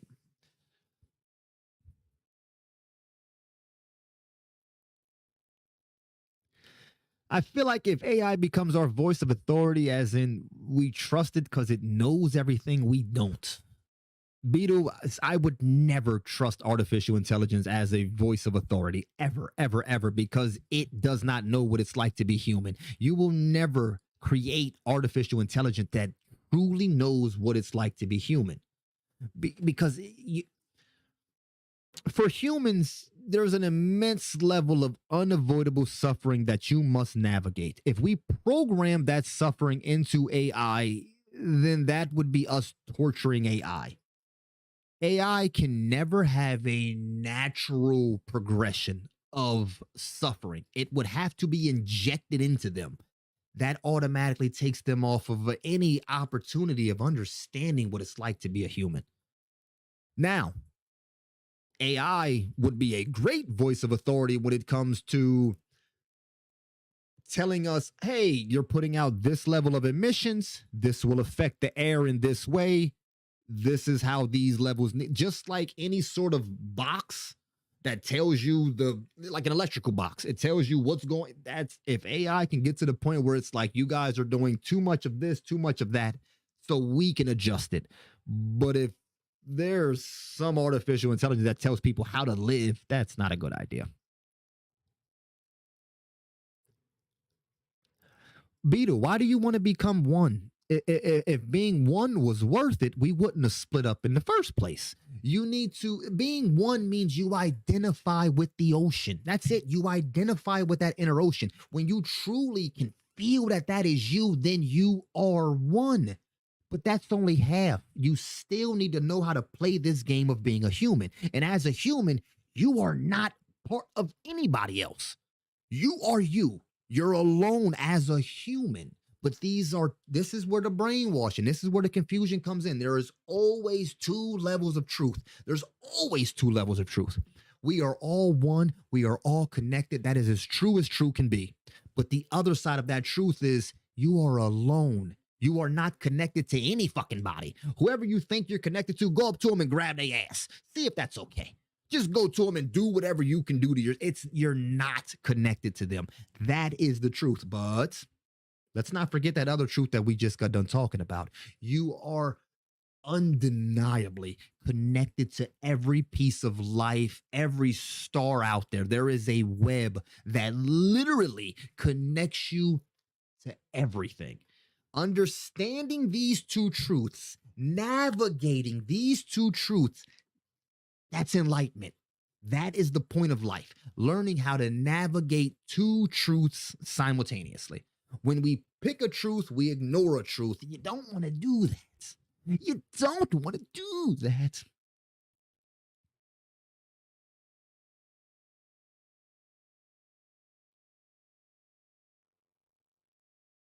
See, and again, Beetle, I don't even have an Instagram. So not everybody sees the. I'm from Pennsylvania. There are Amish people near me. So when I hear people say, I see people on a nearly daily basis riding horses and carriages. So there's too many pockets of the world where people's way of living is you unimaginable to you. So we gotta watch when we do the whole when we put all of humans in that same. Oh, people are all about Instagram. Some people never even heard of Instagram. Let the machine learn humanity, then run so many sims that it was live more lives than real humans ever have. Think of that. Well, yes, but if it's living more lives, then it'll understand that there is no solution and that all life. If the computer machine did do that, then it would not offer any solutions because it would have seen the whole process. It would be on the level of God, where it already knows this is what's going to happen. Nothing can be done to stop that. This is the process of life. When the ocean, an actual ocean, the problem is we watch the ocean and it comes towards us. We're gonna, and then it backs up. No, the ocean's coming. And then it comes towards us. We're gonna, and then the ocean backs up. No, the ocean's leaving. People spend their whole life metaphorically doing this. People spend their entire life metaphorically doing this. Life is a cycle. There is no, you learn to enjoy the cycle. If every time the wave goes away, you think the ocean is going to dry up, your life is just going to be suffering. Your life is just going to be suffering. And see, now when you say experience all the suffering, yes, but when you experienced all the suffering as millions of individuals, and then you see this person is suffering because they didn't get a text back from their boyfriend. This person's suffering because they just found their child dead from an overdose. This person's suffering because they stubbed their toe for the third time in a week. This person's suffering because they watched their family get murdered. This person. So if a computer goes through all of this suffering, it will instantly see, oh shit, suffering is not the problem.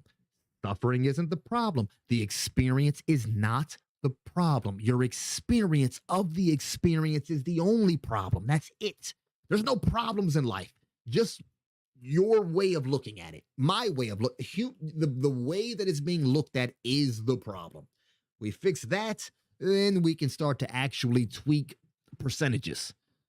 But after that machine experienced all those different levels of suffering and seen all the different levels of joy and seen that some people get joy from giving gifts to their kids. Some people get joy when they steal from people. But then the machine also knows that the people that get joy giving gifts to their kids, what if they get that joy because in the past they had kids that they didn't take care of? And what if there's somebody who treats their wife good, but they only did it because they used to abuse their wife? And then there's infinite context. If the machine was to take all of that in, it would have no solutions because there is no solutions.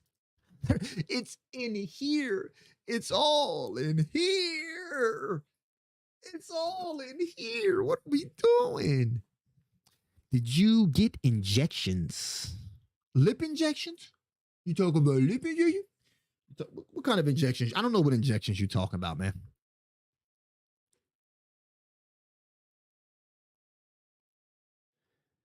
God, people, God, people. Yeah, I don't think that would be the oscillation. But like everything does, then it's safe to say everything that's happened is supposed to happen. We don't have to keep looking at humans as being lost and say, when are they everything that what's happening is supposed to happen.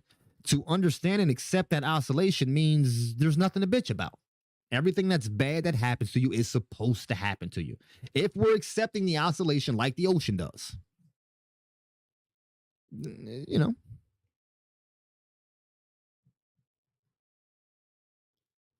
we will be separate until we're not.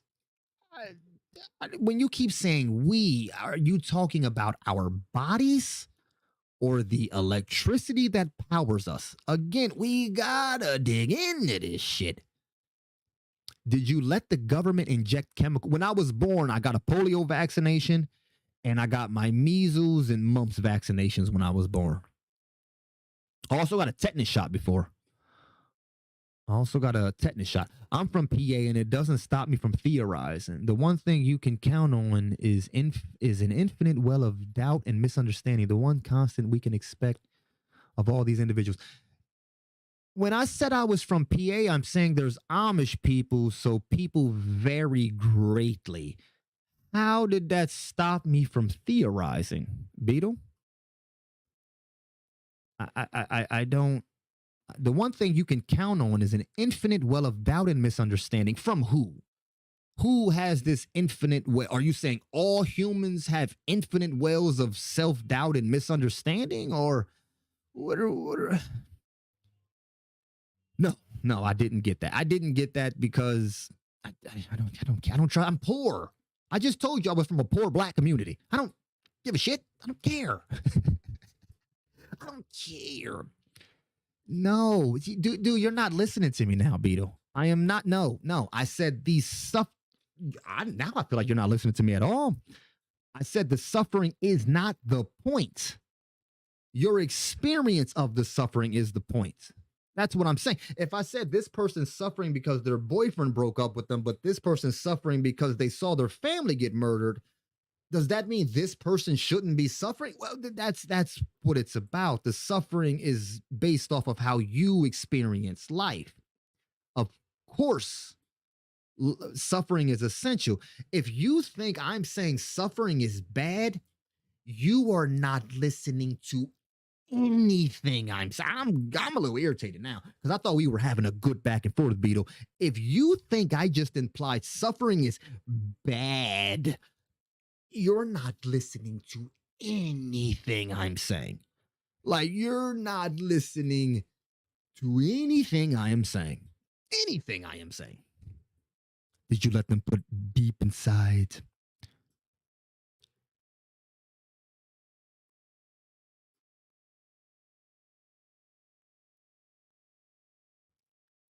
I was never a confidently wrong teenager, so this is what I'm talking about. You can realize these things young. You can realize these things and step in. You could step ahead of all of this, but you're not even listening to. See, you're interested in like how the universe works, but you don't seem to be interested in like how people actually work. Yeah, you know what? I don't know how to take this shit, man. We need special fonts. We need special fonts so I know if we're talking about people in general or me. These are very different. These are very different. because I don't fit into a lot of average categories. But dude, if we're just talking about average, just the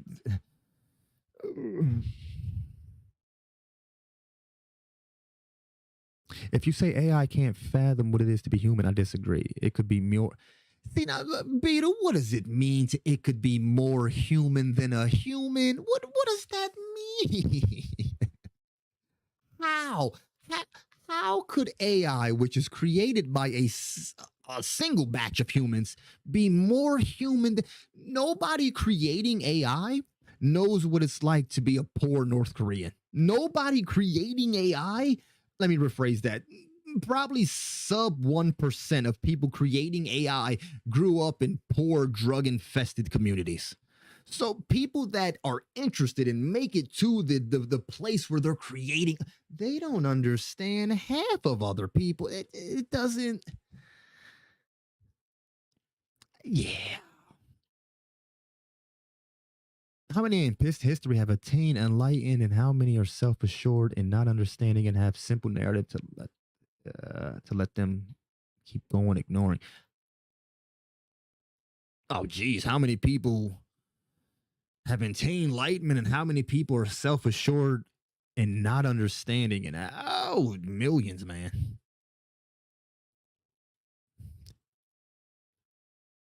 Don't you blame no autism. No. I said you don't try to understand people, Beetle. I said you don't try to understand people. I did not say you don't understand people. I said you try. You don't try to understand people.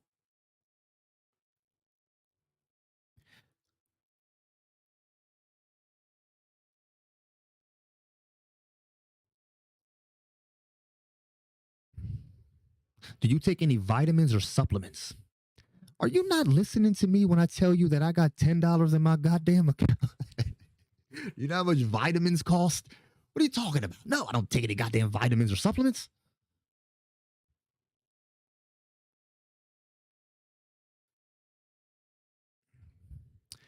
How about this, Beetle? What is your definition of being human? But is it going and it's going to know what it's like?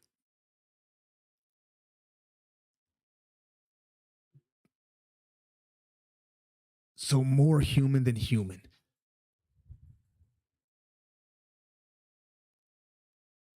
Okay, so an AI can live 10 billion years worth of human lives, more than us. So more human than human. This is my answer.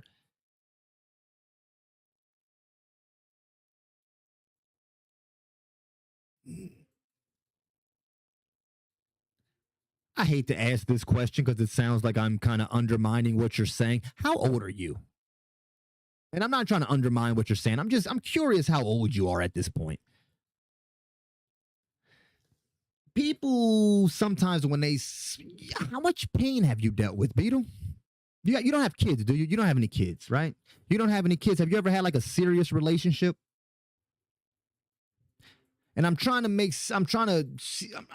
dig into the root of your philosophies here because it all comes from something. I'm guessing you don't have children. There's certain experiences in life that yeah.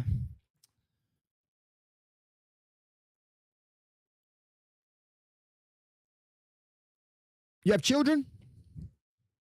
Do you have children and have you had a serious relationship? What about a serious relationship?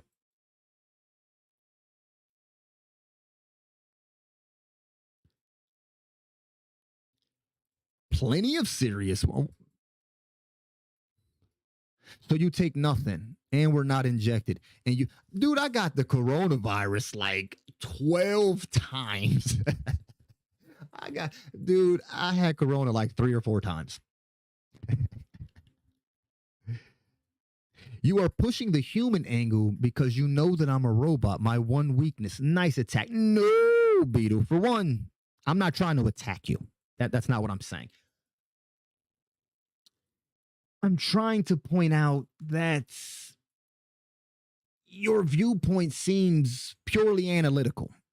So if the robot spends 10 million, okay, you said how many? Okay, 10 billion years. Let's take 10 billion down because 10 billion years is unfathomable when it comes to human life. So let's just say 10 million people because 10 billion, that's unfathomable. So the computer can live 10 million lives. Okay, but have there been 10 million baby rapists? Yes. Have there been 10 million murderer? Yes. Have there been 10? So which 10 are you saying it can live every life that has ever been lived and interpret these lives in every possible way that can possibly be? Who could create such a machine? This machine is going to be able to. What human could even create something like that? We're at this point, we're talking about a machine that was made by gods. Who's setting up the simulations? How does the person setting up the simulations know what it's like to be inside of a crack house? How does the person setting up a simulation know what it's like to have for your parents to be prostitutes and you've seen your parents give up sex for drugs? How would they know what it's like to be rich and look down? How would they know? Like, how would the person creating it know to put these things in it if they themselves have never lived that life? We can't forget artificial intelligence has to be created by a human. Of course, the artificial intelligence can get to a point where it's learning on its own. Yeah, but it's not going to learn what it is to be a human. Like, it'll learn other things on its own. Squirrels, a person doesn't. Oh, okay. Well, so you're saying a person creates the original AI and then AI creates that AI. So you're saying it's going to be a tertiary creation and it's going to understand more about. How many years are we talking about? Let me just get that in here. Let's how many years you're saying 100 years, 10 years? What would be your guess to the point where we have a machine that understands every aspect of what it is to be a human better than humans do?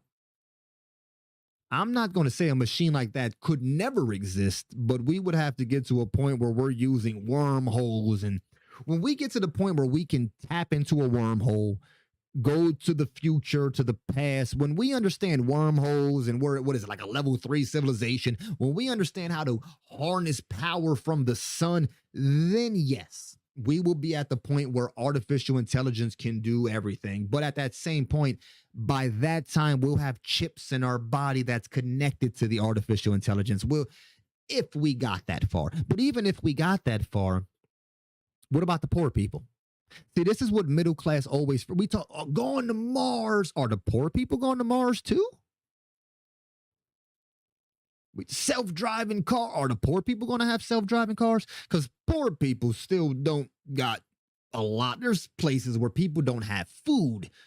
So when people go to Mars, does that mean we already fixed famine? We've already fixed everything here? Nobody thinks that's going to happen. Nobody thinks when we go to Mars, we're going to have Earth in perfect shape. So who's left behind? Are these humans the only ones? There's too many questions.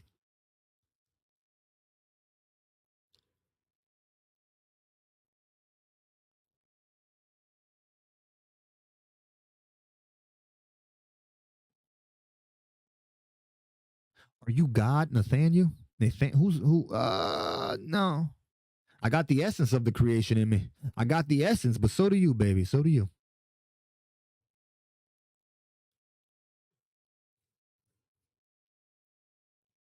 Yes, I understand. Today, AI is 1,000 times behind where it will be 10 years ago and 10 years in the future. Doubling. Yeah, but none of that goes into being a human. It'll come up with all different types of ways to use energy and different type, but it's not going to tell you how to feel when you're sitting at home with a broken heart. It's not going to tell you how to.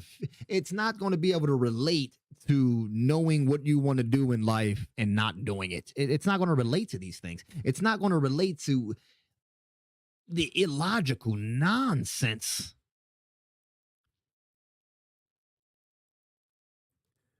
So you know what it'll learn and what it won't. Well, of course not, but we don't even know if this is going to exist. So wouldn't your assumption of a computer more powerful than God be a more confident assumption than what I'm saying? You are literally talking about a computer more powerful than God, but you're saying I'm making a confident assumption. You seeming more and more fantasy based. Are you able to apply for food stamps? Yes, I could apply for food stamps and get food stamps, but I'm not going to apply for food stamps.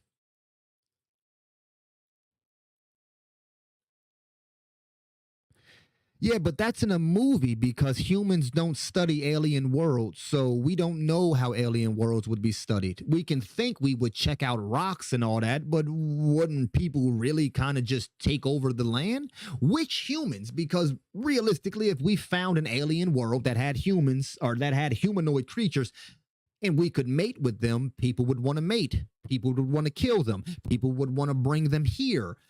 So when you say it studies humans like an alien world, that's already movie. That's already entertainment because that doesn't mean anything.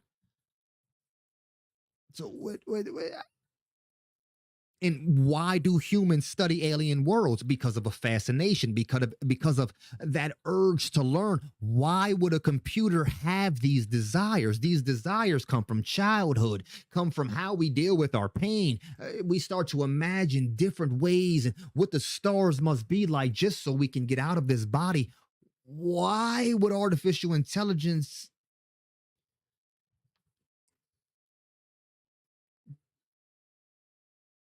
It's not desire, it's data.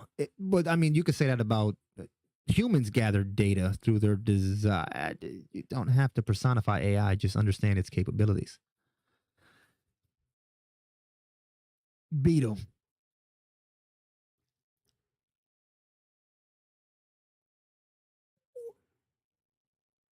what is the point of anything you are saying? And I mean that in a truly genuine curiosity way.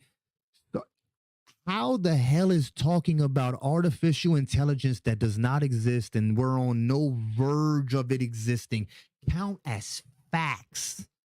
How the fuck is an imaginary machine that does not exist count as facts? How does a type of artificial intelligence that's nowhere in existence? You are literally talking about something that doesn't exist, and you're saying facts. The point of this is because these ideas of a new world entertain you. They entertain you because of how you handle your world. This is everybody. This is where dreams and desires, there are inadequacies in your life. There are things in your life that you wish were different. You dream of a world where these things will be taken care of. The stereotypical mindset to somebody that want you would be overburdened, not you, but the universal person that wants these things to happen. But the confident denial is so strong with this one.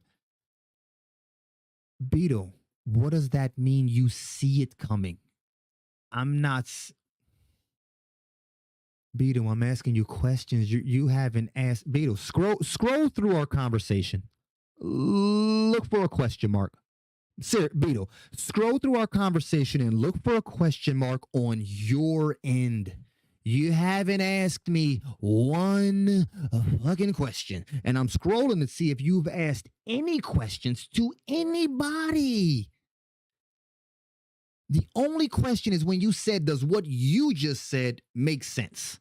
That's the only question mark I'm seeing. You are not attempting to like if you were an engineer, you might see yes, but that's because we have cars, so you can see self-driving cars. If you're an engineer, you're not going to see a Dyson sphere coming because we have no evidence of being anywhere near that. I did not say artificial intelligence to the level that you are speaking of cannot get there. I'm saying it's plenty. Beetle, watch this. Watch this.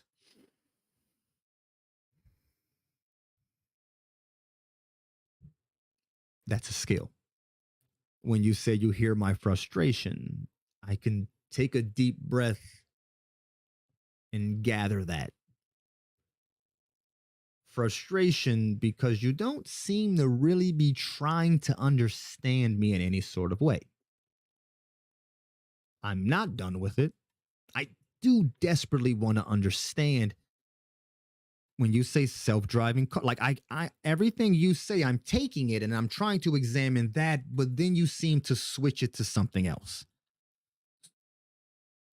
So okay, now I'm going to take I'm going to take the last thing you just said, Beetle, and I'm going to dig into it, and I'm hoping you respond. Like a back and forth means you say something, I respond to what you said, and then you respond to what I said. So I'm going to read what you just said, like I've been saying the whole time. I'm just spitting on what I observe. We all see different things, even when looking at the same object. Okay, I agree.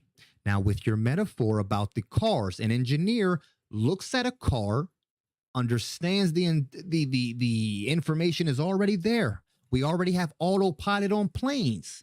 So when an engineer looks at a car, the technology is already there, so it can see those together based off the evidence, and then it can envision a future with self-driving cars.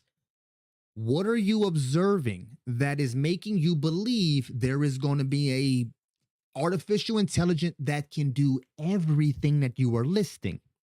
Now, you're based off the engineer example, they have what they see already exists, so they can see where it's going.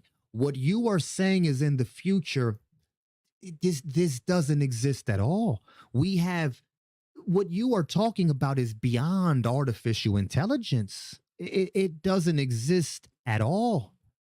I keep my please give me a link. Please give me a link to the to any sort of sign that is making you believe we are going to have artificial intelligence that can live 10 million. I'm sorry, what did you say originally? 10 billion more people than that has ever existed. So, what technology is out right now that what technology is out right now that makes you believe we'll have a computer that can, or artificial intelligence that can do these things? That's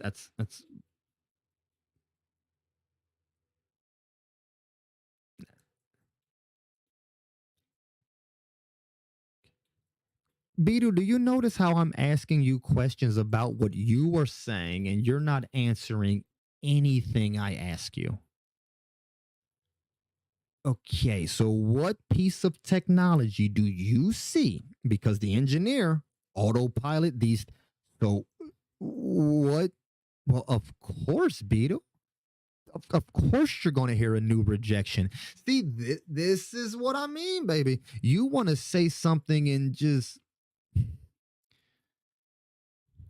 So, what piece of technology do you see that leads you to believe artificial intelligence will be able to simulate and understand 10 billion humans, and what technology is on that verge?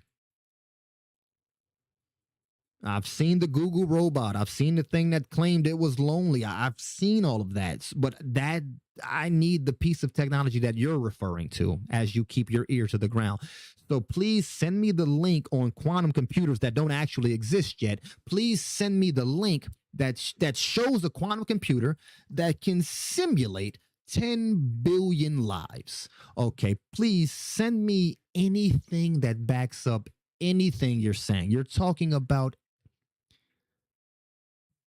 please send me a link. Please send me a link. I mean, okay. Guess I'll just look it up myself since you don't seem to hear me.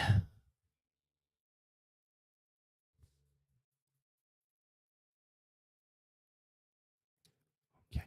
Okay. Functional quantum computers exist and are capable of doing work, but they're far from fully operational. Okay, so they exist, but they're not done yet?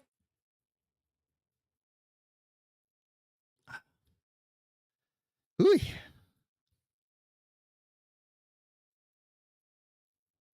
Oh, thanks for the sarcastic, petty good luck. Good luck to you too, I guess. Answered no questions. Answered no goddamn questions. Answered no questions that I've asked. Just you came here, said from the beginning, people argue confidently about shit they don't know anything about, and then continues to confidently talk about shit that he knows nothing about. Nothing about.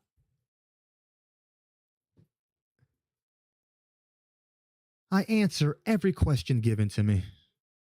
This person ignored every question given to them, but truly feel they have an understanding of something. Talking about what stoners sit around talking about, just dude, what if everything's connected? Okay, then what? What do we do with that? What's now what? Huh.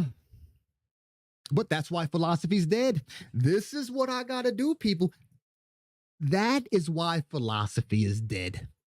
That's why I gotta bring it back. My longest no fap, I think about a month and a half, Wolf.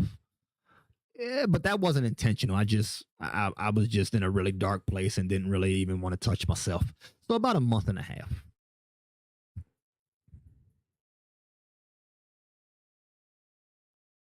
Yeah, about a month and a half.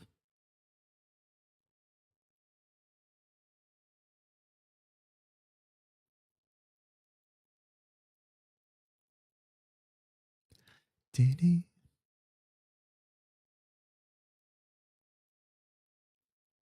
Gang gonna. I don't know what that means, Wolf. I don't know what that means.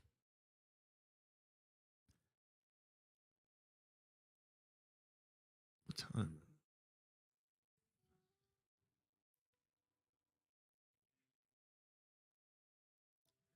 Ooh. Please look up this. Okay.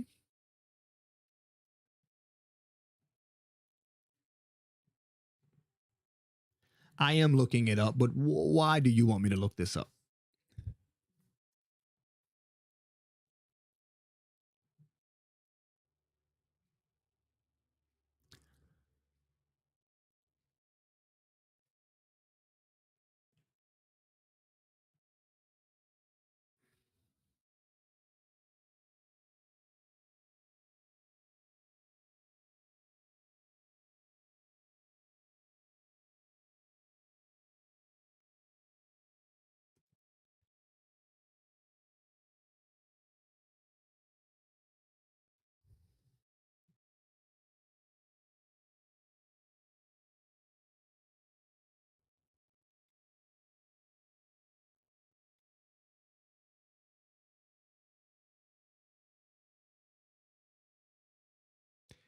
Mm-hmm.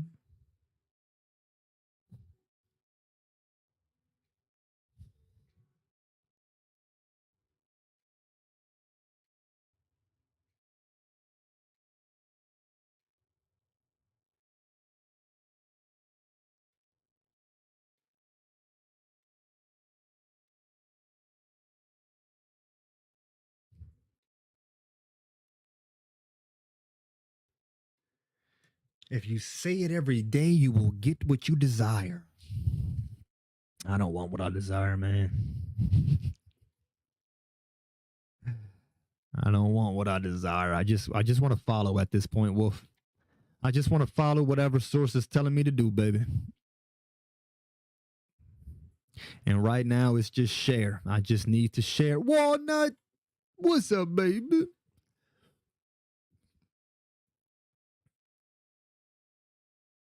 I was about to say, when you stopped by yesterday, you didn't leave no quotes. I'm still scrolling through these would you rather questions. I need to pull up some videos to disagree with. That's what I need to do.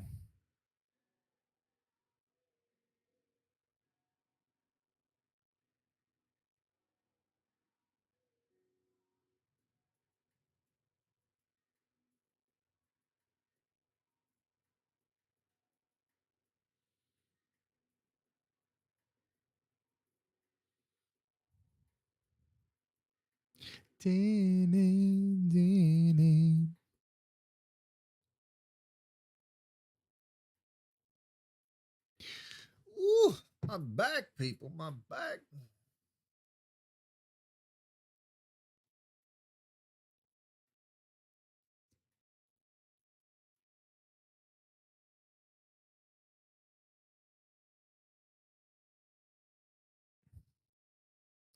If you want it, then you got. I thought you was about to give me a desire. Wait, why do you want me to watch that? Why do you want me to watch that, Wolf? It's a chant.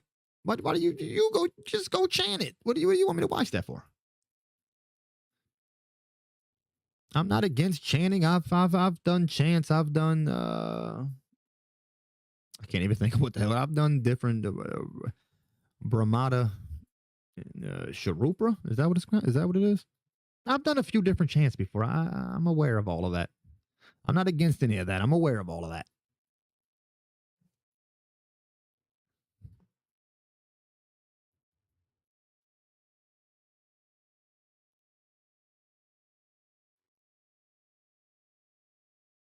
But it's weird to look at.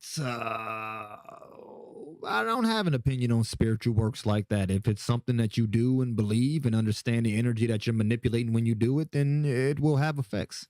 I don't believe it's just going to bring anything you want, but I do believe luck favors a prepared mind, and there are certain sounds that carry with it certain vibrations, and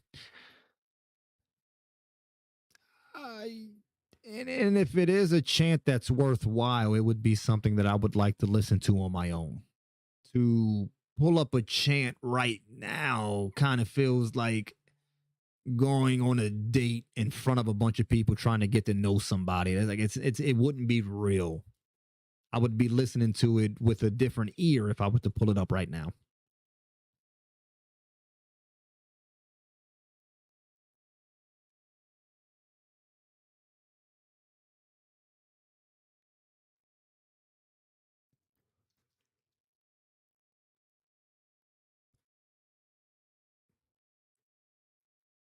Yeah, gotta miss the good old days of Reddit. The good old Reddit days.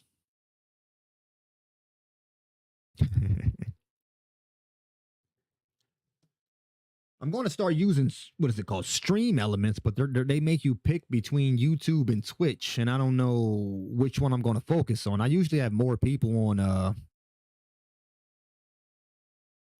and I don't want to. I'm gonna get a copyright strike if I do. I don't. It's not worth it. I don't want a copyright strike. I don't even want to hear it right now. So there's no point in that. It's like if you can miss out on things. Like if it's actually good, I want to enjoy it. If I'm listening to it now, I'm not in. This is like when somebody, I love this song, listen to it. I'm not gonna like it, not because it's not a good song, but because I hate being told listen to this song. I don't know. I don't want to. My mind is. I'm not going to enjoy it right now. But if I listen to it later, if I listen to it when I'm not streaming, okay, I'll pull it up, man. I'll pull it up.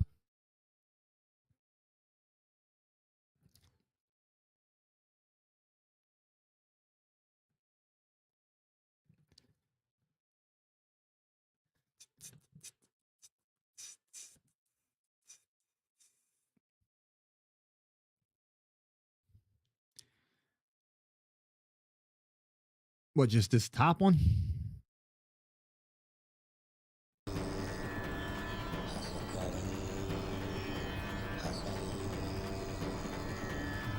I don't know if I can't hear it because it doesn't come out of my speaker. I would have to go get a headset to.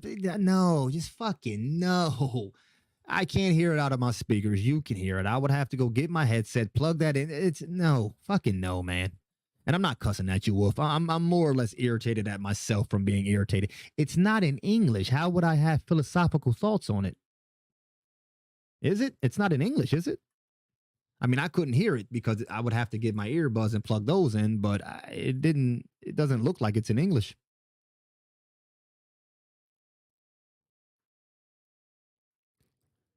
I have no idea what it sounded like.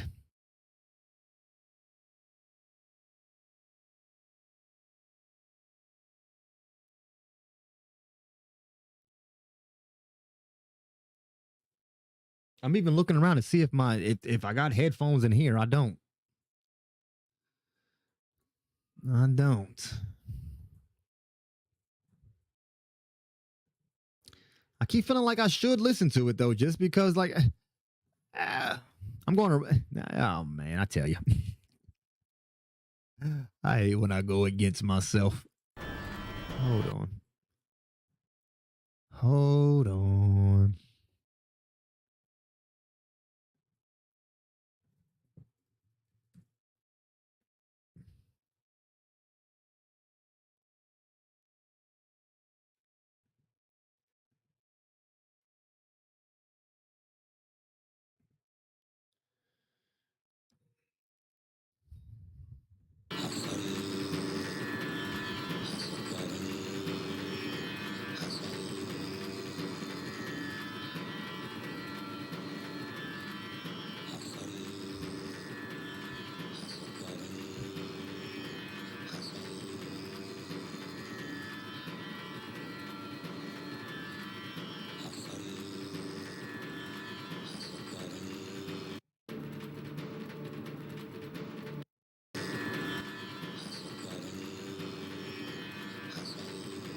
Based off the vibrations of it, based off the vibrations of the sounds that the chant has, it's mostly focused on the all sounds that the human can make are based off of three syllables. The classic chant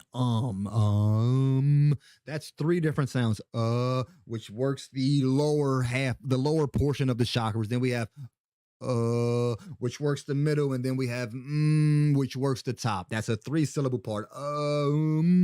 It sends vibrations up the core to align the chakras. Each chant will have a focus on different types of vibrational patterns. What you just sent me based off of where the vibrations were and based off the background music, it sounds like something to get your chest ready for a sort of a battle of sorts. It sounds like wartime music almost, just because of where those chants were. Now, if you were doing chants that were more based on trying to ground yourself, you would do chants that were more focused on the lower vibrational portions. And if you want to do chants that had to do with having the confidence to speak up for yourself or to speak what you wanted to existence, then you would do more upper level vibrational things. That sounded like right throughout here. And if you working right throughout here, that's going to be for courage. That's going to be for battle. That's going to be for certain jobs that needs to happen.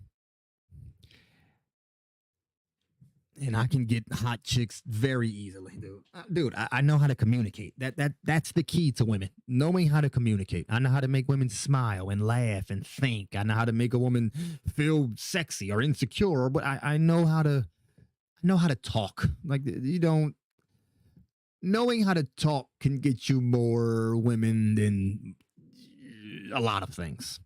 A lot of things. To be able to walk up to a woman and understand her or have a conversation and understand her better than she's been understood, trust me. They love it. Trust me.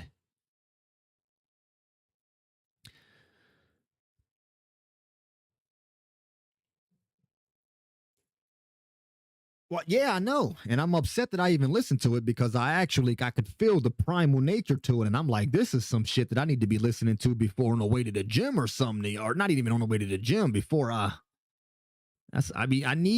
got relaxing chants and I got chants to get me closer into source. I don't have any war chants. That would have been a good one to incorporate in there. Because it's funny you sent that because as I move forward, I gotta be willing to die for this baby. I gotta be willing. I gotta have that no weapon against me shall prosper. But to have that true connection into believing the source got me, I gotta, yeah. So that definitely won't be the last time I listen to it. I want to give it a little bit more of a listen. Got to turn the lights off and all of that so I can actually focus on all of it.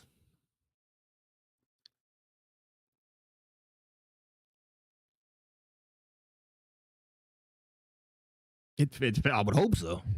Yeah, but it's a pretty intense background for it to be used for anything else. And that's no, I believe musical notes and all of that, that shit carries a certain vibration with it that we still have not fully explained. I believe you can do very crazy things with the voice and with the vibrations. I don't know. I can't do the shit. I just believe it can be done.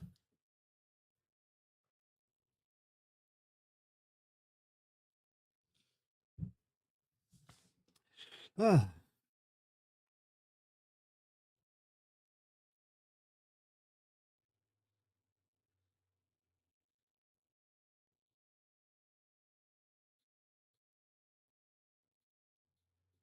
I mean, I do thank you for sending it to me. I'll definitely listen to it again.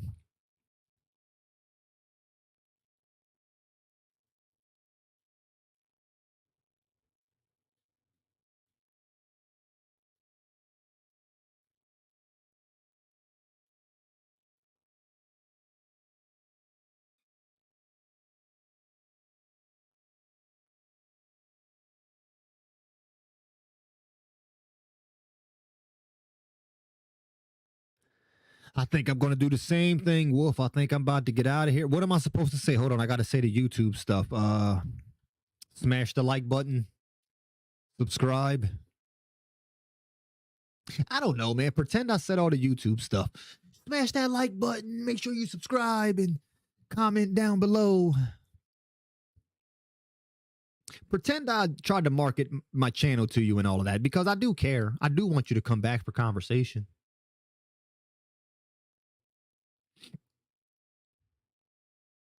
I think I might get out of here too.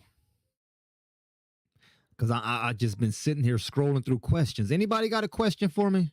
It can be a question about anything. It could be a silly question. Look at these damn questions that I'm looking at right now. See? It could be a ridiculous question. You've been tossed into an insane asylum. What do you tell the people there to prove to them that you're not, that you don't belong inside? Oh, geez. We were just talking about that.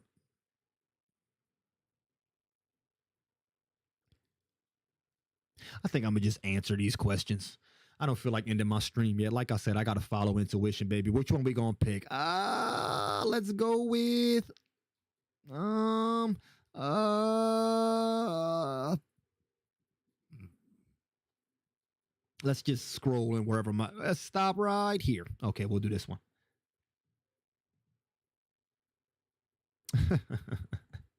Figures I would pick a goddamn joke.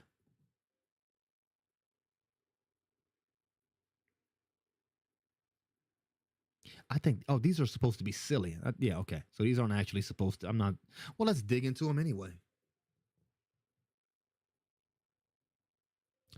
Do mermaids? See, that's what I'm saying.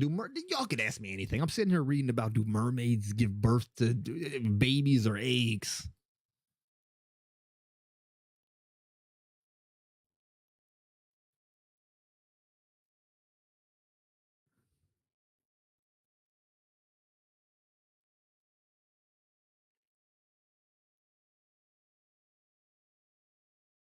100 and 127 best what if questions to get to know your friends. What if all the oceans dried up? What the fuck? We would be dead. What kind of question is if all of the oceans dried up, there ain't people no goddamn more. I would hope there aren't people out there that think we can survive without the ocean. I would I'm sure some people think that. What if computers took over the world? I don't want to get back into that argument right there. No, not again. Not again. Shout out to him. Shout out to him. I do hope he comes back. I do hope he comes back. What if no one hears a sound? Oh, I skipped one. What if money cannot buy happiness? Can one be happy with no money? I'm happy with very little money, but you need money for the basic of survival. You need money for the basics of survival. After that, happiness is more of a skill, but it's real hard to be happy with no food. What if no one hears a sound? Does it still exist? No, no, it does not. By definition, a sound is a vibration that hits an eardrum. If there is no eardrum, there is no sound. What if plastic was banned? That would be a very huge overreach if plastic was banned. It would make much more sense to make single use plastic banned as opposed to just banning all goddamn plastic. That would be very foolish. But single use plastic should probably be banned now. What if you could shape your own future just as you want it to be? Well, then I would be okay dying right now because there would be no points. What if someone wrote a story about you? Would you be considered a hero or a villain in your story? Holy shit. If someone wrote a story about me, they would probably. We'll see. Give me some time. What if the laws of attraction exist? I'm about to show you motherfuckers what I'm about to show you. So no, I'm joking.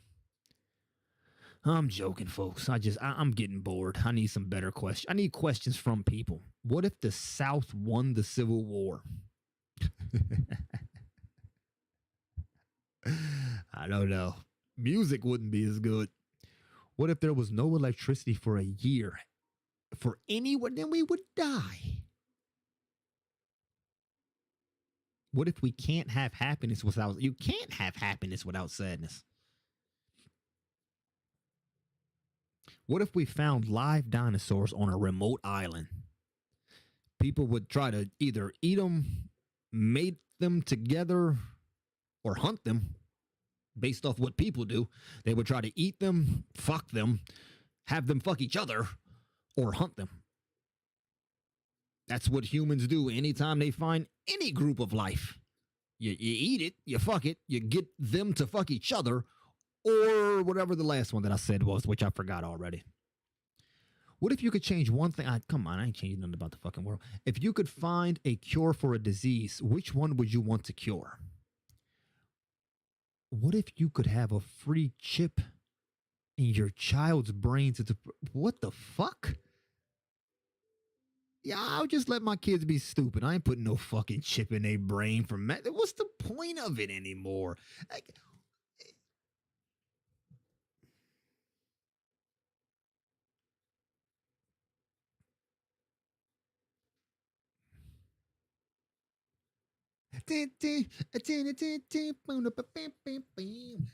oh, we about to end this stream, folks. We about to end this stream.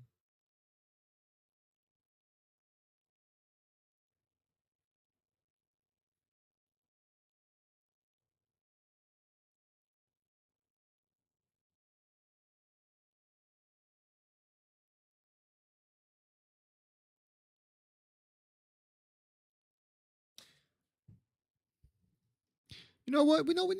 Never mind. We gonna switch the energy up. That's what we about to do. We about to switch the energy up completely.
Maybe not. Maybe not. I don't know. Hold on. I don't know if I should just do I just end the stream. Is it time to end the stream? Is it time to end the stream, or do I just sit here and wait for a few more minutes until the next phase? I don't know. I don't know, people. I need somebody's suggestion. What do I do? Somebody's here. Do I end it? Or do I just wait 10 more minutes?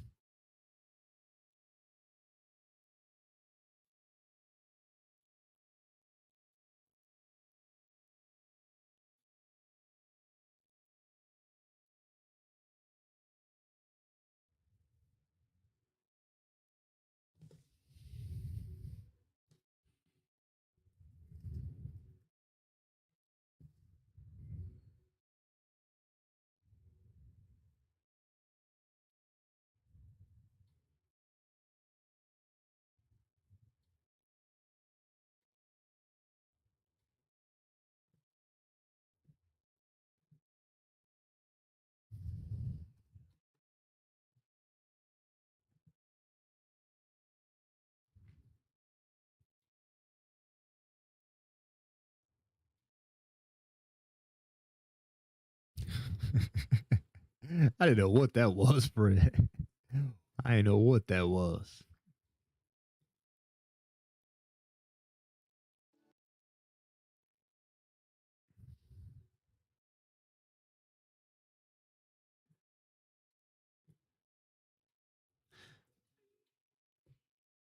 I don't know if I'm contemplating if I want to end the stream.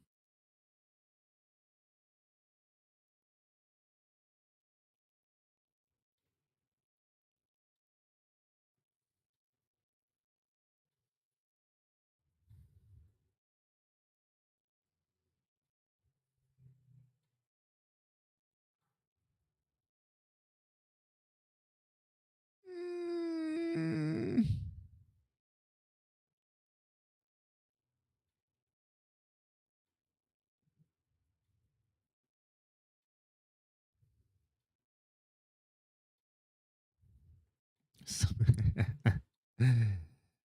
Madonna has been around for, she's been doing it for a long time. She has been doing it for a long time.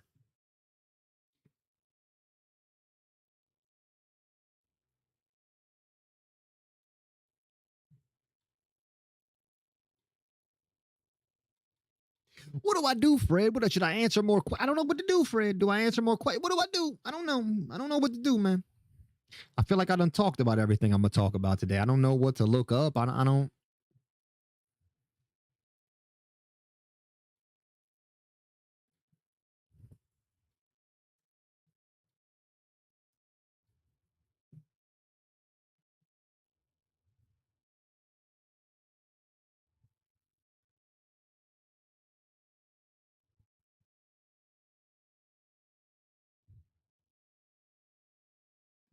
Blind since birth, who has learned by their touch to distinguish between a cube and a sphere.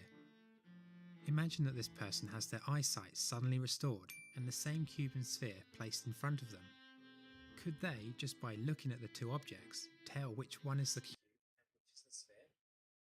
This is Molyneux's question.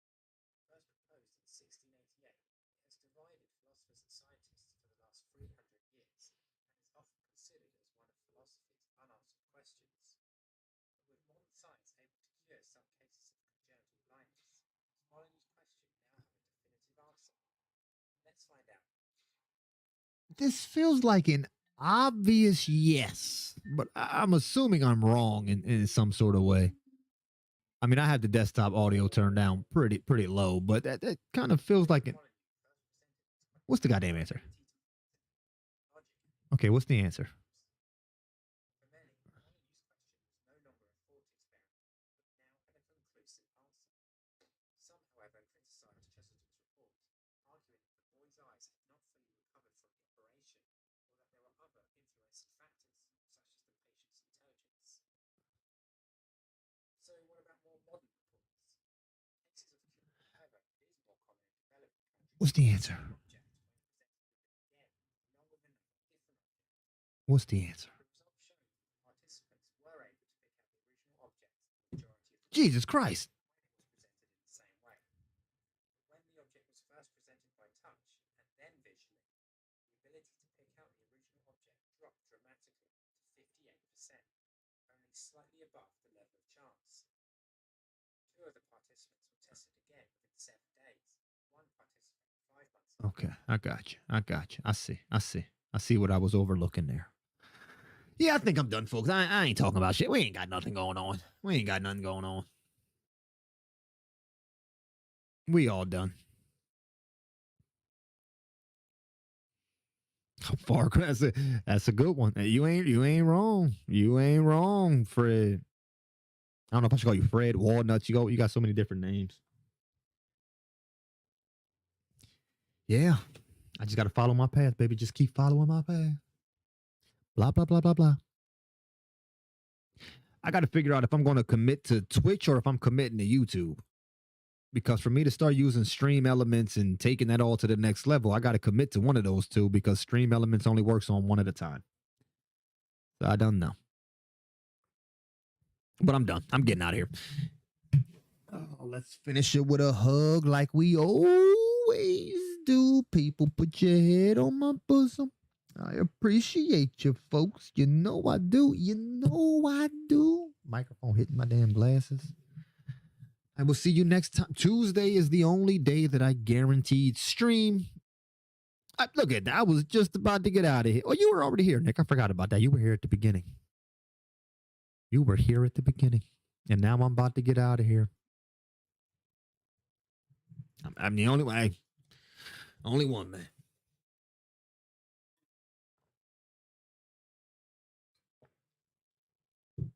Ay, ay, ay, ay, ay. Well, I guess since you're here, we can give you another hug real quick, Nick. But I'm getting you. Go ahead, Nick. That one's just for you, baby. That one's just for you. Okay, now it's for everybody. Everybody, come on. I don't even think there's nobody here, but hey. Somebody might rewatch it, and then the hug will be there for them. The hug will be there for you when you rewatch it. All right, I've been streaming long enough. I feel how long I've been streaming. 2 hours and 32 minutes. Yeah, that's long enough. Do another stream at another time. Another stream at another time.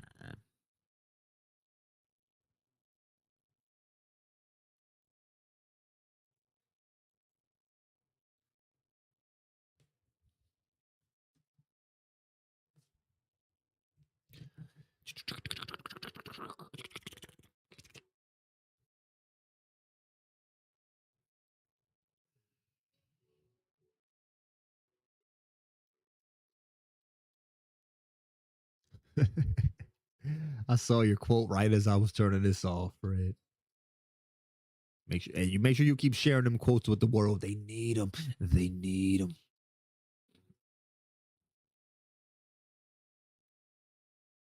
All right, I'm out of here. I keep saying I'm leaving and not ending the damn stream.